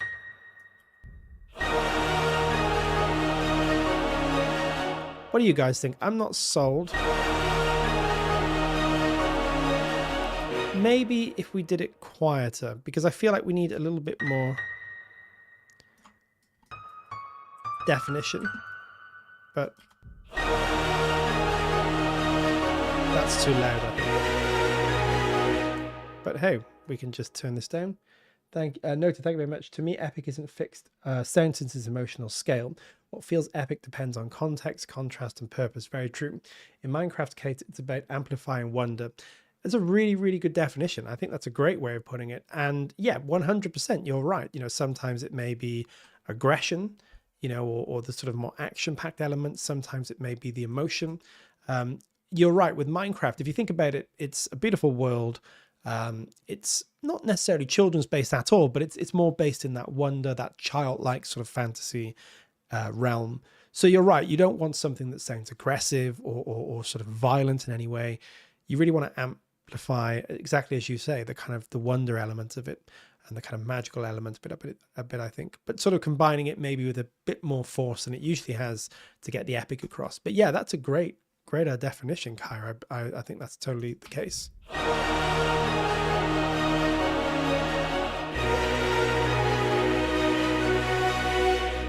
Now, at this point, I want to try something that could fail spectacularly. This would be really helpful today. I'm stuck on Act 1 trailer queue. You provided some clarity, so a big thank you. No problem at all, Nick. And yeah, I mean, trailer music, you know, it's so hard to do trailer music. It's so hard to make something that's simple but also powerful. I get stuck all the time doing trailer music. You know, you got an idea and you think this is cool, and then you listen back to it and you think, oh, I'm not sure, you know, is it working? Yeah, it's really, really difficult. Okay, I'm going to try this. Now, this is a crazy sound. This may not work.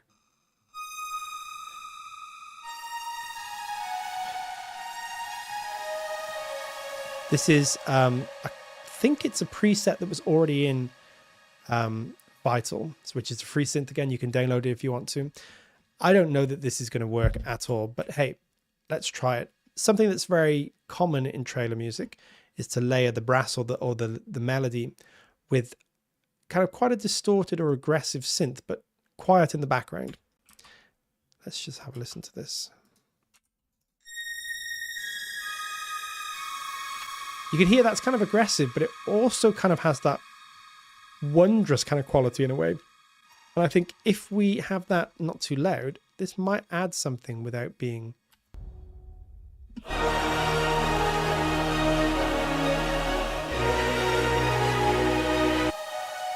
Yeah, this could work. I think maybe it's a bit too intense. Let's see if we can use some of the effects, turn the effects down.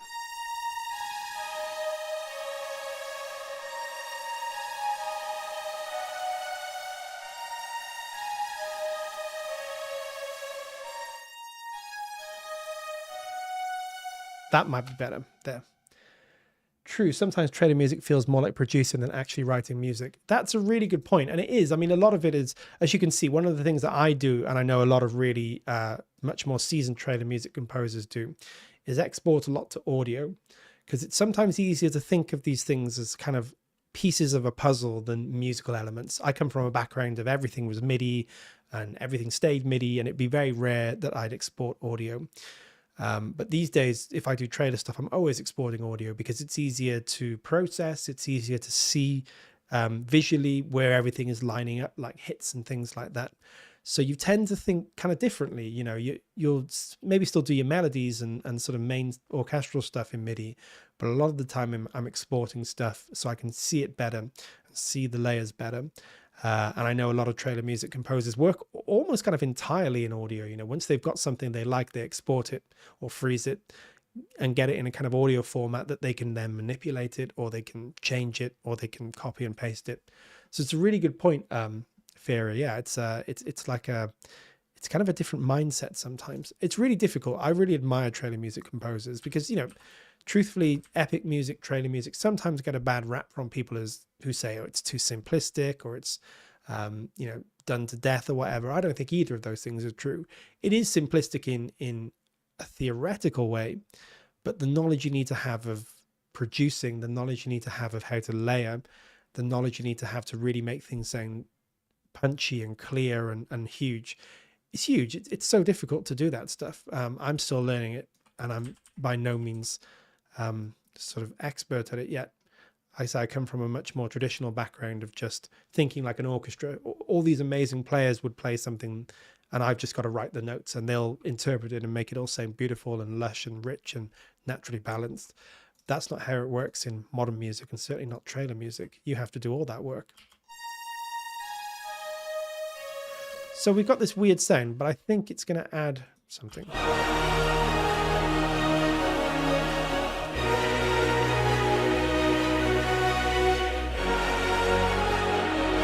Do you see how that's just lifting the kind of energy without really drawing attention to itself? It almost sounds like the top end of the brass.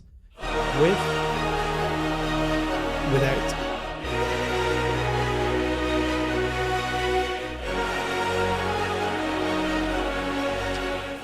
Yeah, I agree, Kaya. I think it's sort of helping the brass. I mean, I'd definitely do some tweaking if we had time, but for now, we can get the principle of what we're trying to do, which is excite the brass. And we can even see, if we see this in isolation with the brass, you'll hear it a lot more clear.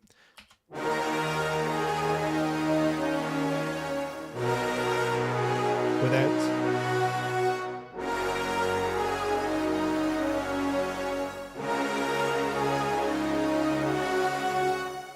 Yeah, I would do some tweaking on it for sure. In fact, I'm going to add maybe a little bit of black hole reverb to it, which is going to just make it sound a bit more magical in a way, I guess.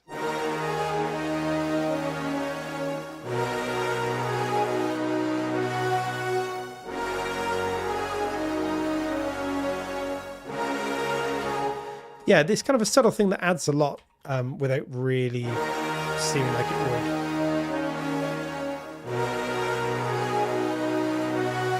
Another thing I would do, although I don't think we'll get around to it today, is add things like maybe trailer brass or mega horns. They're very common in trailer music, these big, larger-than-life brass stabs and things. But we probably won't get them today, but they would definitely help.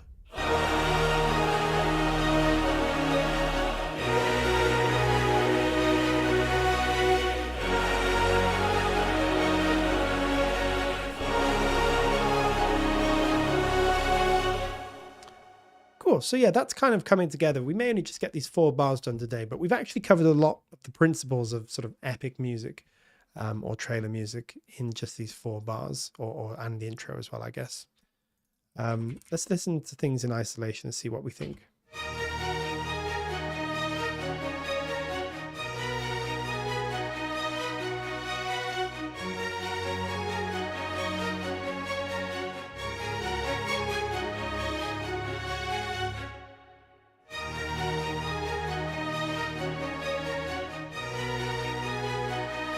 Yeah, that's kind of working. And I think if we put the strings and the brass together, get a sense of the main orchestra.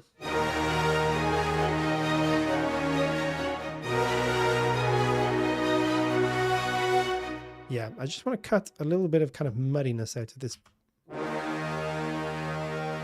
Again, sounds great in kind of some context, but in this one, it's maybe just adding a little bit of mud that we don't need. Around there, see how that instantly kind of lightened things.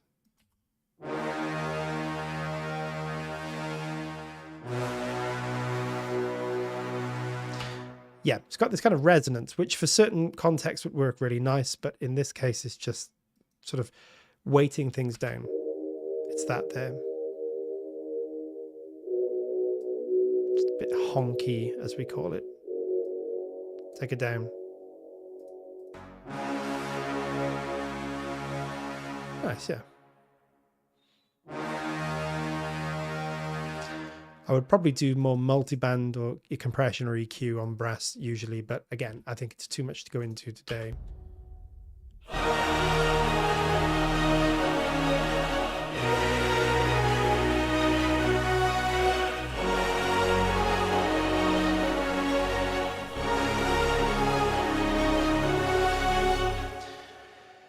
Nice. Okay. I think we'll just add some percussion in now, because without percussion, this will never sound as epic as it should. Okay. Am I going to play this in? Let's just play something and see if we can get a groove going. Oh my goodness. Maybe not. My playing is just awful, especially when I'm trying to play with one hand and do everything else. Let's take a look.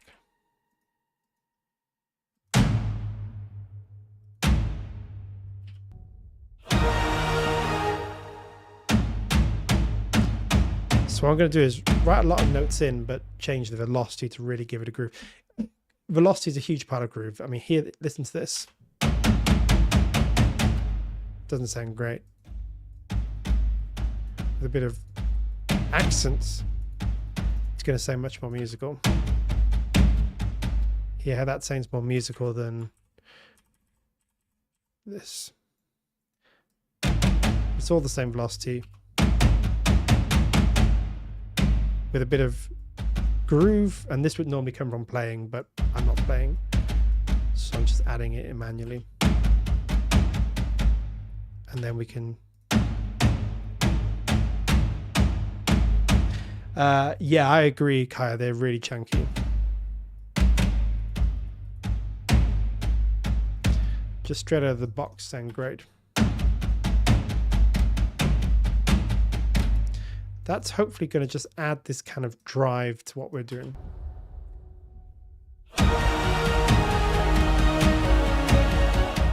Nice. Yeah, that's sounding pretty good. We would definitely need to do some mixing to really get those drums where we want them to be. Maybe we'll get around that today. Maybe we won't, but...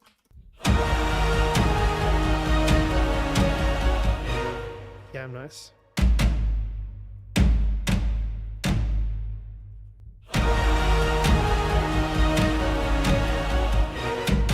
Yeah, of course. So we've got kind of a groove going there. Percussion's nearly always one of the hardest parts of epic music as well, because, you know, getting things to sound right can be really hard.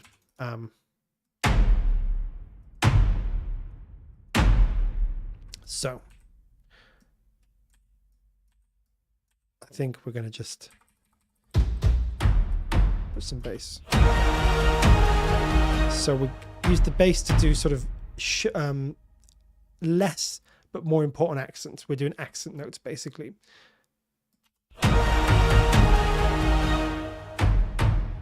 Just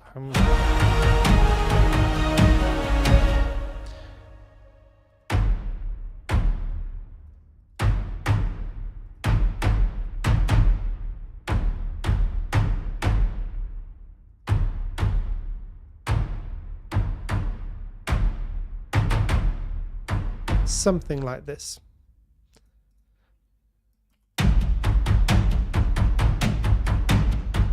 Yeah, I think maybe just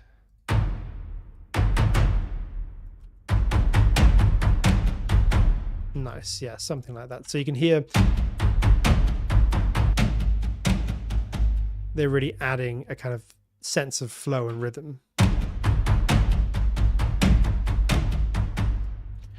Cool. That sounds pretty good to me, I think, just as a basic starting point.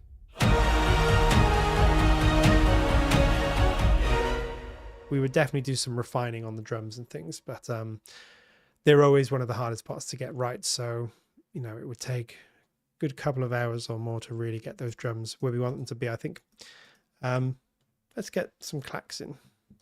Where are my clacks? Let me find them first. There they are.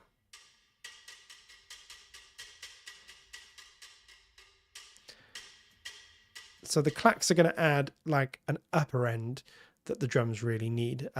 Too much low end, the drums will actually get lost because there's so much going on in all of the frequency spectrum, high, middle, and low, that just big booming drums, they may sound huge on their own, but you can hear they're already going to get lost a little bit. So here they sound massive. But when we put them in the mix, they still sound fine, but they sort of definitely get buried a little bit.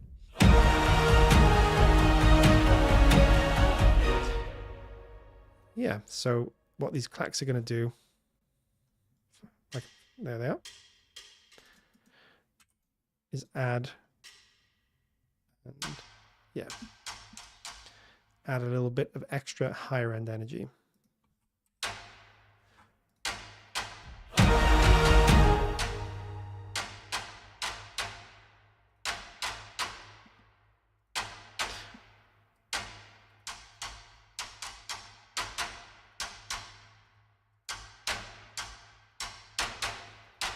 Now, one thing I would say is these drums would probably be a little bit busy for modern trailer music. This is more kind of traditional epic stuff now. If I was doing a genuine out-and-out trailer piece, I might keep the drums a little bit more, not static, but they'd be more sort of hit heavy, if you like. We'd really be focusing on big hits and we wouldn't have so much of a constant groove, I don't think. But we're doing a kind of hybrid thing here, so it's fine.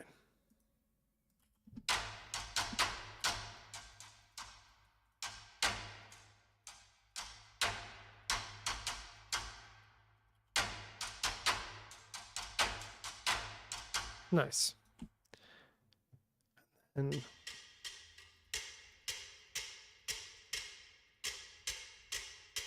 so these are the clicks to our clacks. And same thing here.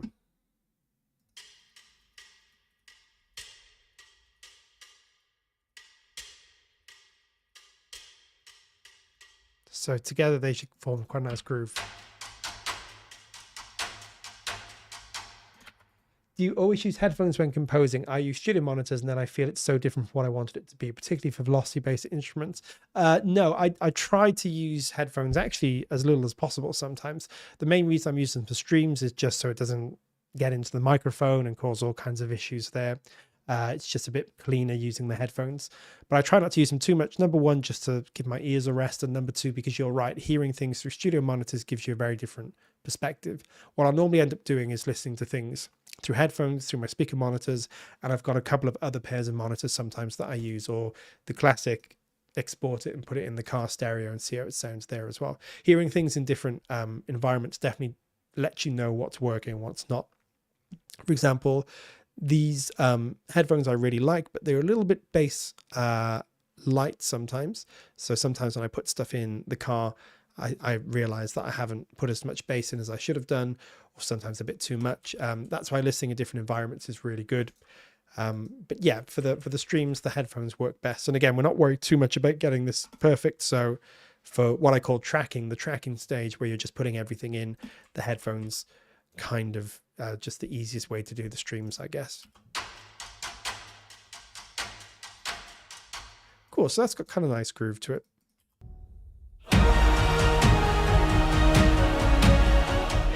So these sound great, really beefy, probably a little bit too beefy for the role they're playing in the track. So what we're going to do is roll off some of the low end a little bit, not too much, but just to let the bass drum come through, and also just to give them not too much heaviness in the mix. Something like that. Really subtle, but you can hear how it lightens the piece up a bit. I think in the context of the mix, that will be important.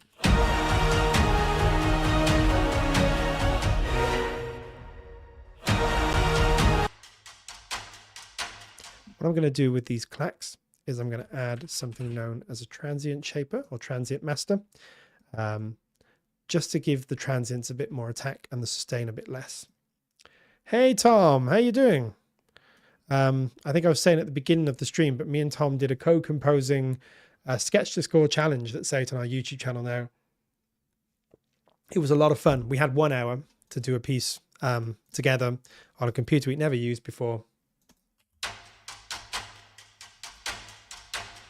So do you see how that's adding a bit more attack and taking the sustain away? So what we're doing is changing what's known as the envelope or the shape of the sound. Without the transient master, it's a lot more roomy and kind of roomy and bloomy, I guess, right? Getting all the room stuff, which is great. But I think to tighten things up a bit, we're going to add a bit of focus. Hear how that takes some of the sustain out, makes it more focused. Really good technique if you want sort of cleaner arrangements. Tom and Adam is the next thing after Tom and Jerry. It's true.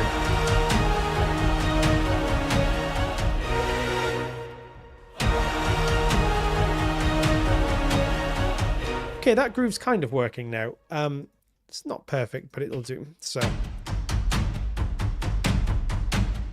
I'm going to do a couple of things here. I'm going to do a bit of gentle compression here, just to give the drums a bit more, again, slow attack so we let the transients through. Fast-ish release.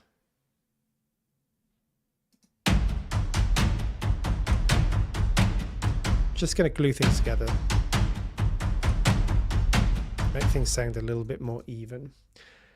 Next big thing after Tom and Jerry. Yeah, we definitely got that Tom and Jerry vibe going on in our composing challenge. It all went a bit, well, no, it didn't go wrong. It went well in the end, but yeah, we had a few moments. And I'm going to add maybe a plate of some description. Let's try the vintage verse. Vintage verse has some plates. But it was great fun. I'm really enjoying these composer challenges. And if you want to get involved, because the sketch to score stuff, we're actually going to be taking sketches or ideas, melodies that you guys submit on our Discord. We've got a channel for that now. So if you guys want to have some fun with us, come up with a really simple melody, just one line. It can be anything. But we'll start doing melodies that are submitted. That's going to be part of the fun, is you guys get to be involved. Submit any melody you want. You know, just make something up. Fun, simple, quick. And we're going to hear it without having heard it before, and then choose a random genre, try and write a piece in an hour. So again, that's bedding these in a sense of space, but not too much. We don't want it to be too much. It's definitely going to be fun, Kaya. Yeah, like I said, we've got a couple already up on the YouTube channel if you want to check them out. But yeah, it's going to be great when you guys get involved as well. Cool. I'm going to do one more technique. Let's just show this technique because I'm really keen to do this. I'm going to add an effect track to the selected track, so our epic percussion. I'm going to put nothing in there, no effect at all for now. And I'm just going to send that to our master. Nice. I'm going to call this, let's call it drum comp. This is a really cool technique that I like to use a lot. On this drum comp, I'm going to add two things. I'm going to add a compressor, just use normal Cubase one again, that's compressing pretty much the life out of this. I might add a bit of distortion as well. Not too much, but just a little bit. Maybe around there. And what I'm going to do is this is now being sent, as you can see, I think you guys can see this, to our drum comp. So let me show you what this sounds like. Epic percussion drum comp. Do you see how that's created this without? Sounds like this. With. We've really squeezed, we've taken a copy of this track and we've squeezed it to within an inch of its life. Really really squeezing it down there, sort of 9-10 dBs of compression. What we can do now is mix this into taste. We wouldn't keep it like that. Watch, I can come down here.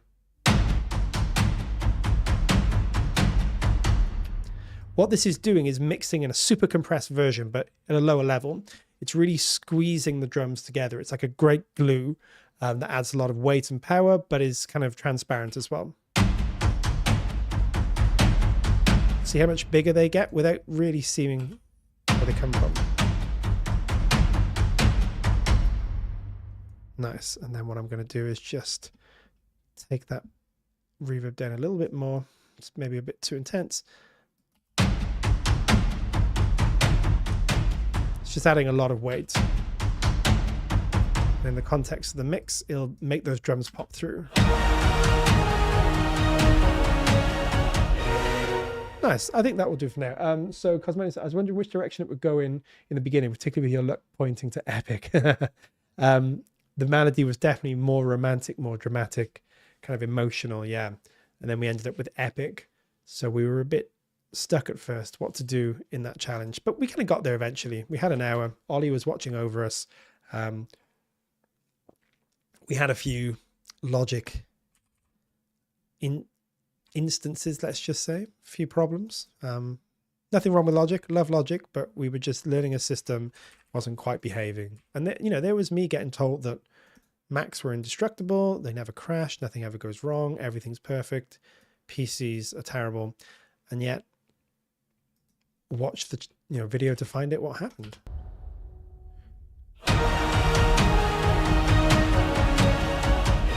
I'm blaming it on the PC being attached to the Mac. The cognitive dissonance involved in these things. PCs are the best. Go PC. You can tell how old I am because I love PCs and I've always used PCs. Okay, let's add some cymbals. Cymbals, white noise, loads of energy. Yeah, they add a huge amount to kind of trailer epic stuff. So we're just going to add these on the downbeats. It's going to be nice and simple, but it's really going to open the track up. Adam brought his hacking spirit while working with Mac. Yeah, the good old days. Okay. So let me just make sure. Yep, that's all sounding good. So we're just going to want these on the downbeats, I think. I'm going to do classic OTT, being very lazy here, but that's just going to give our cymbals some extra sizzle. Nice. And we're just going to want to push them back in the mix. We don't want them to be too loud. Let's just maybe take the OTT down a little bit. Whenever I'm using OTT, if you guys have it, it's free. You can download it. It's a often used epic or trailer music plugin, maybe a bit overused. But one thing I would say, if you do use it, because it gets great results, nearly always use less is more, less depth. Don't have it up here. It'll just sound ridiculous at 100 or even 50. 10, 15, maybe 20 at a push will usually get you a lot of extra oomph. So let me just show you before, after. A lot of sizzle there.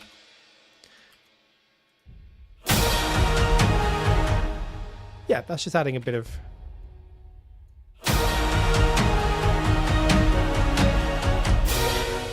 now what I'm going to do, just to make things quick and simple today, let's copy these over and copy these over.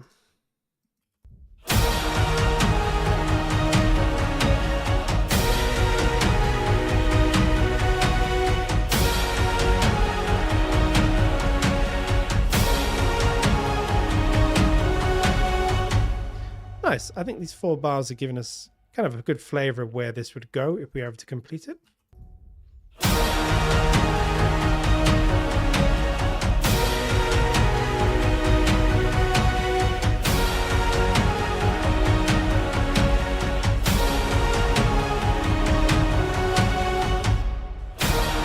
Now, I'm going to take all that percussion down just a little bit. We don't need it quite so loud.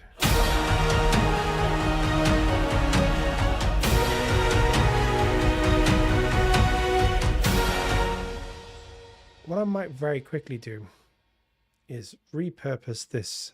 I'm going to load an instance of Contact, let's say Contact 7 in here. Why not? Go to photosynthesis, which I have here. They've got these, I think it's called magma base, maybe, or dark base. I'm looking for this really aggressive. It's not that one. Ultraconic base. Thanks, Tom. Yeah, we've had some fun. Yeah, this might work. Let's just try the volcanic death base just to see what we think, if that's going to work better. I'm almost using this where I would use something like a mega horn or a trailer brass just to... That might work. It sounds crazy. It sounds crazy. I know you're hearing it and thinking this is not what you may be expecting. But let me show you. Trailer music is the art of kind of often having a lot of aggressive elements, but quite quiet in the mix.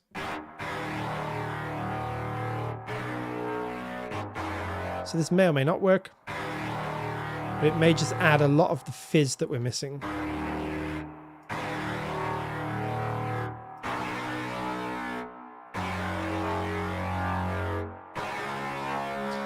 Write that in. And obviously it's going to be blended to taste, so it's not going to be that loud.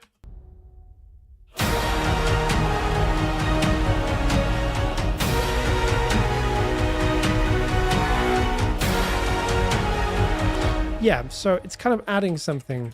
I'm going to take it down a bit in the game there.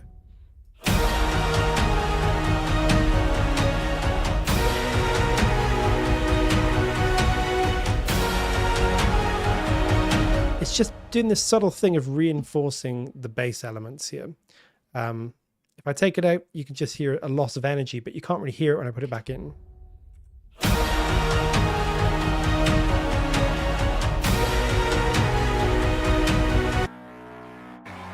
Not something you would imagine working, but I think it is adding something. I might just take it to some of the lowest frequencies. Boost some of these a bit. Tame some of that a tiny bit. I think it's just going to help.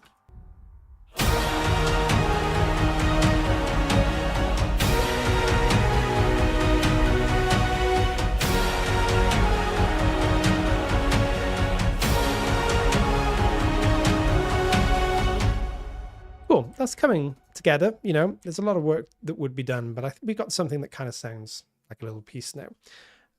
Maybe we'll just try and add some trailer hits, and then we'll probably call it a day for now. Maybe we'll come back to this. One thing that I was thinking of doing is if we ever had time, maybe I'll do some more of this stuff. But we always want to kind of move on to different genres as well. Oh, that's not what I wanted. So, trailer hits. Now,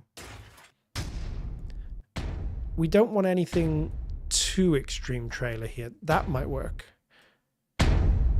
But we want to emphasize these downbeats. This is epic music, trailer music. We definitely need hits, you know, trailer music in particular, epic music too, but specifically trailer music. If this was ever going to be turned into a trailer piece, it's all about hits. It's all about hit points, you know, being able to mark big sort of moments with these hits. And just generally, this is missing some of that. So let's try and put these in and see what we get. Now, I don't know if that's the right one.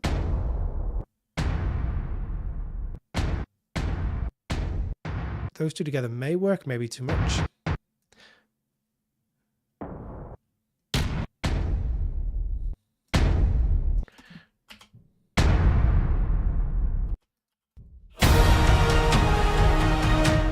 Yeah, it's kind of working. A bit of refinement, but instantly without it, you can hear it has not much impact. With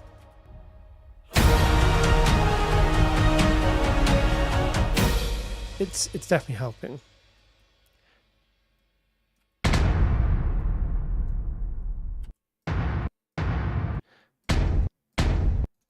Maybe just try that.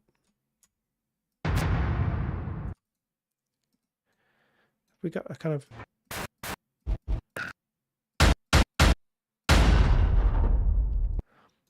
maybe might be getting a bit too crazy here, but Hey, Peter. Thanks for joining us.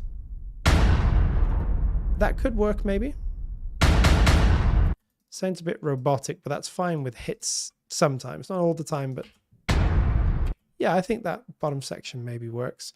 Generally speaking, if you're layering hits, you want each hit to be doing something slightly different. You don't want just lots and lots of the same kinds of sounds. Again, we're not worried too much today. What I am going to do, though, is just send these trailer hits to our drum comp bus, give them a little bit more oomph as well. See if that helps.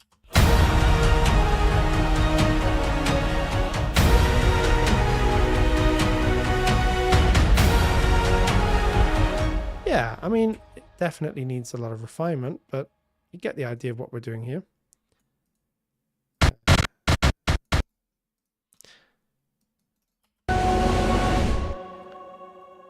Hey, no problem, Peter. Thanks for joining us anyway. And yeah, everything is going to be available to watch at your own leisure, guys. So if you do want to...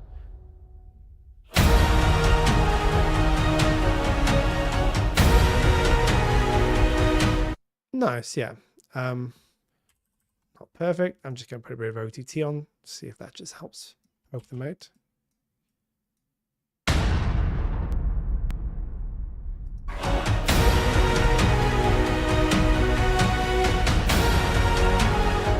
Yeah, that's kind of helping a little bit. We're definitely far from perfection, but we've had some fun and we've got something that's kind of sounding like music.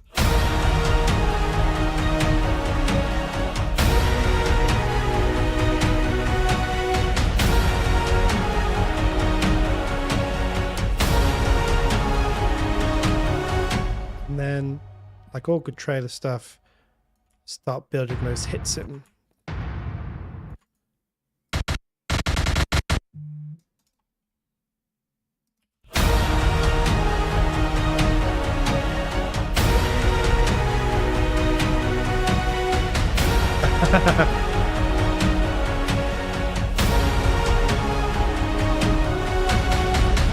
Well, thank you, Peter. Yeah, I haven't actually heard the latest soundtrack for the film. I've heard bits of it, but not the whole thing.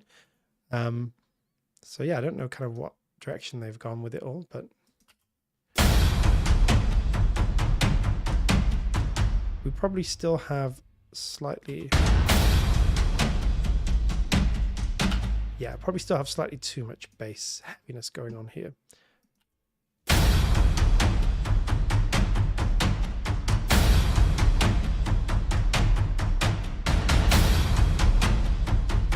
Nice, yeah.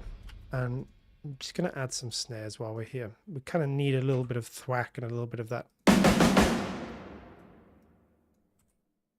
We might turn these down a bit, but here we go.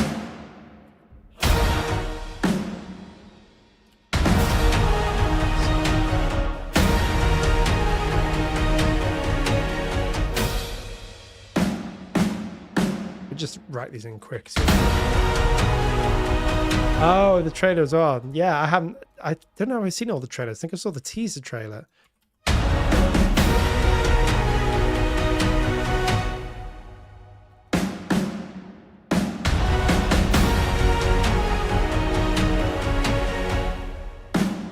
Now we'll mix these snares in.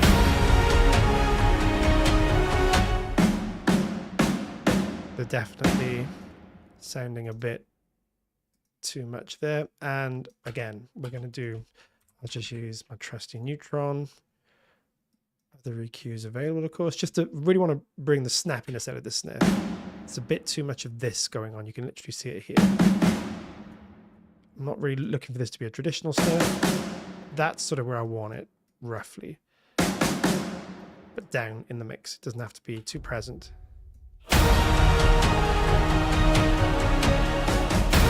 Yeah, even down further than that, and maybe just massage dynamics.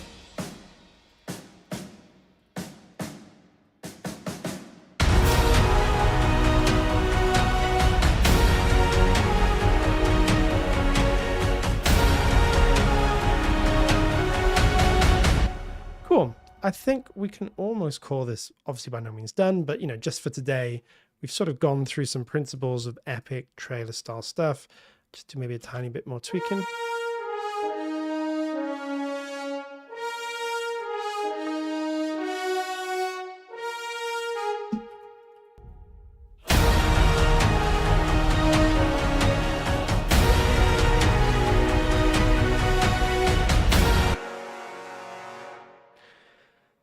Hey, no problem, Farah. Thanks for joining us. And yeah, hope you can join for the next one. And of course, if you do want to check out the rest of the stream, it's going to be available on YouTube as well. Everything's going to be there from now on. So check it out when you can. I'm just going to go to town on these.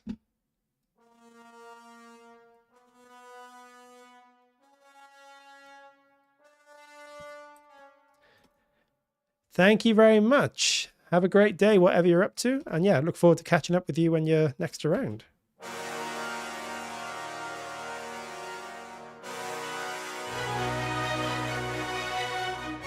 You know what? I'm going to be kind of lazy here, but copy these into the violas, and we're going to have the violas do something. Pretty much play this, but maybe not all the notes. Yeah, maybe we just divide them into threes. Get those sustains. Nice. So you're going to add some sort of upper end harmony. Again, some of this needs to go. Nice. So let's listen to them in the context of the strings, mix them in. Hey! Got a German contingent going on. That's cool. It's good to know where everyone's from, you know, where we're getting our viewers from, where we're getting our community from. Great. Some of you are from Germany.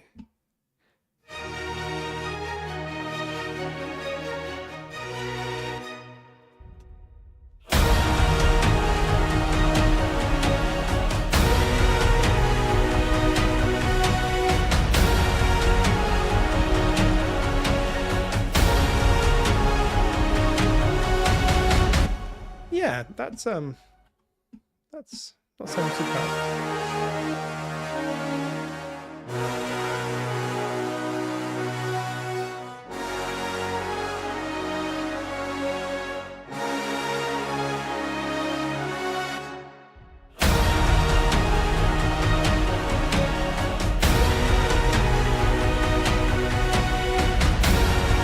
Cool. So yeah, that back end would definitely need some more work, but to be honest, it's always a trial and error thing, and it takes a bit of time to really get things sounding crisp and clean with back ends. But we kind of have everything that we might need in there. It's all functioning. It's mostly just about some refinements, adding some extra sort of bells and whistles.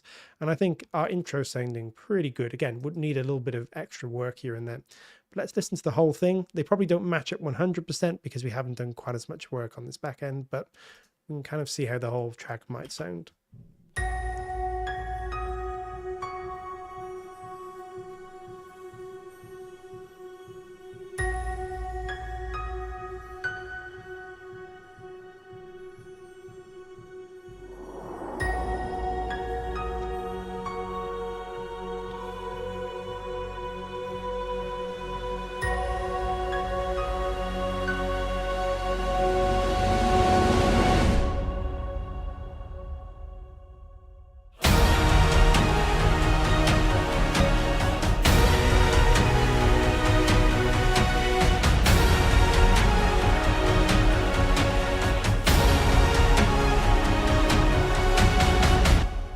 Cool. Yeah, that's not sounding too bad at all. Let's just play around with ozone and just sort of make this sound a little bit brighter, a little bit more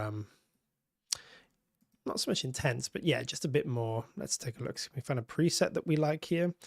Maybe we'll just do, maybe we'll just do it ourselves. Let's do genre specific mastering. Let's try something like no, I think it's gonna be better if we do it ourselves. So maybe we'll just add.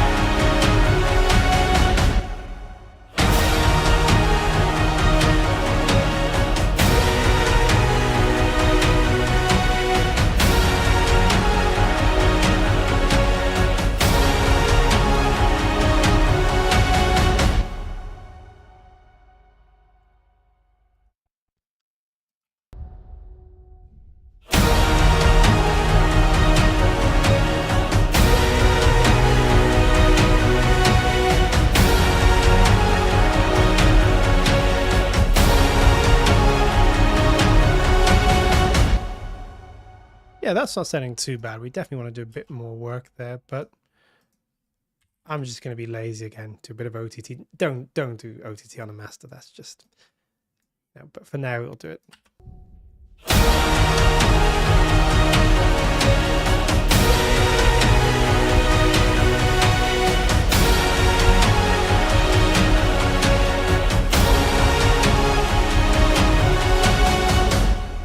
Cool. Oh, thank you, Jonathan. Yeah, cool. Glad you like it. Jonathan is our development manager, product manager extraordinaire. He's making all this incredible stuff that you're using. So always good to hear that Jonathan likes it. And yeah, it's come together okay, I think. It definitely need more work, but let's just go through final time. Then we'll go to just chatting and wrap up. And we'll call this kind of done. It's a bit blocky, no pun intended, but it's coming okay.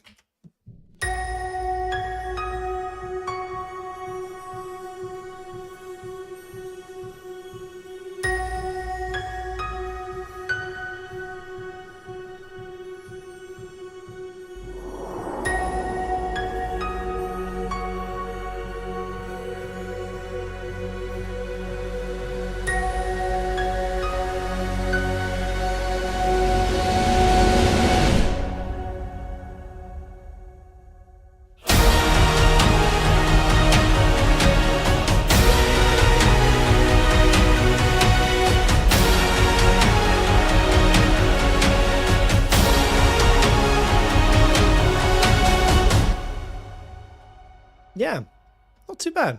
And yeah, we could pretty much just copy and paste that last section a few times, and then we just do some tweaks. But that would be a way of just getting pretty quickly towards the end of this piece, and we just then do some percussion sort of changes and stuff. But we'll leave that for another time. Let's head to just chatting, and we shall wrap this up. I shall see you over there. Cool. Yeah, so that was great fun. As I say, Minecraft, yeah, I really love the music. It's a game that I didn't play as much as a lot of people, but it is a great game and great music. And yeah, that piano theme, I think, stirs a lot of memories in a lot of people. And even I remember it. Very, very good days, just, hanging about, making crazy little places in Minecraft. And hey, it's a bit like writing music, yeah? It's just all about having fun, stacking things together, seeing what you come up with. It doesn't matter if it doesn't always work. That's not always the point. Sometimes you just want to sit for a few hours and head off into the wilderness, whether it's creatively or whatever it might be, and just see what you find in there. And yeah, we did that today with this, and it came out pretty good. It was quite good fun. And yeah, we ended up with something pretty cool. So thank you so much for everybody that joined me. I hope this was fun. As I say, we're doing this every week. We'll be doing different genres, different franchises, we'll be doing different projects. We're just going to be finding a load of cool stuff out there and just having some musical fun with it. So I'm not sure what we're going to be doing next week, but we will be announcing it fairly soon. Hey Nick, thanks so much. Yeah, I'm from the UK too, so that's great. We've got some UK British people, we've got some German people with us too. We've got a bit of an international community going on now. Thanks, Pete. Yeah, thank you so much, Peter. Thanks for joining us. It's great to have you with us. And yeah, I think it's going to be getting better and better, more and more fun. And as I say, if you ever have any questions, you just want to get involved in the chat, please do so. This is all about community, all about just hanging out, writing music together. So yeah, don't be shy. Get in there. Any questions you may have, anything you want to point out, anything you want to ask me or anybody else in the chat. We're just, rediscovering that spirit of just opening up the doors and seeing what we come up with. I think it's important sometimes to do that. Have a couple of hours, no real ambitions, just have fun, rediscover why it's so cool to make music. So I'm really, really glad that I get to do that for a few hours each week. And it's even more fun to have you guys join me. Thanks, Cosmodium. Yeah, I really love them too. And I love the sort of community that we're building. Everyone asks such great questions, such great input. Yeah, this is what it's all about, right? It's all about just making music, having fun. Gotta have some joy in this life, and music should definitely be a big part of that. So yeah, I'm glad you enjoyed it. I certainly did. Next week we'll be back with something else. I'm not sure what, but I will let you know soon. In the meantime, as we say, we have all these new videos up on our YouTube, and there will be a lot more to come as well. So there's going to be shorts, there's going to be long form stuff, challenges, education, a whole bunch of other things, as well as these weekly streams. So do check them out. If you're not subscribed, do subscribe. It's going to really help us. That's going to be great. And if you're not on our Discord, feel free to join as well. There will be a link in the description.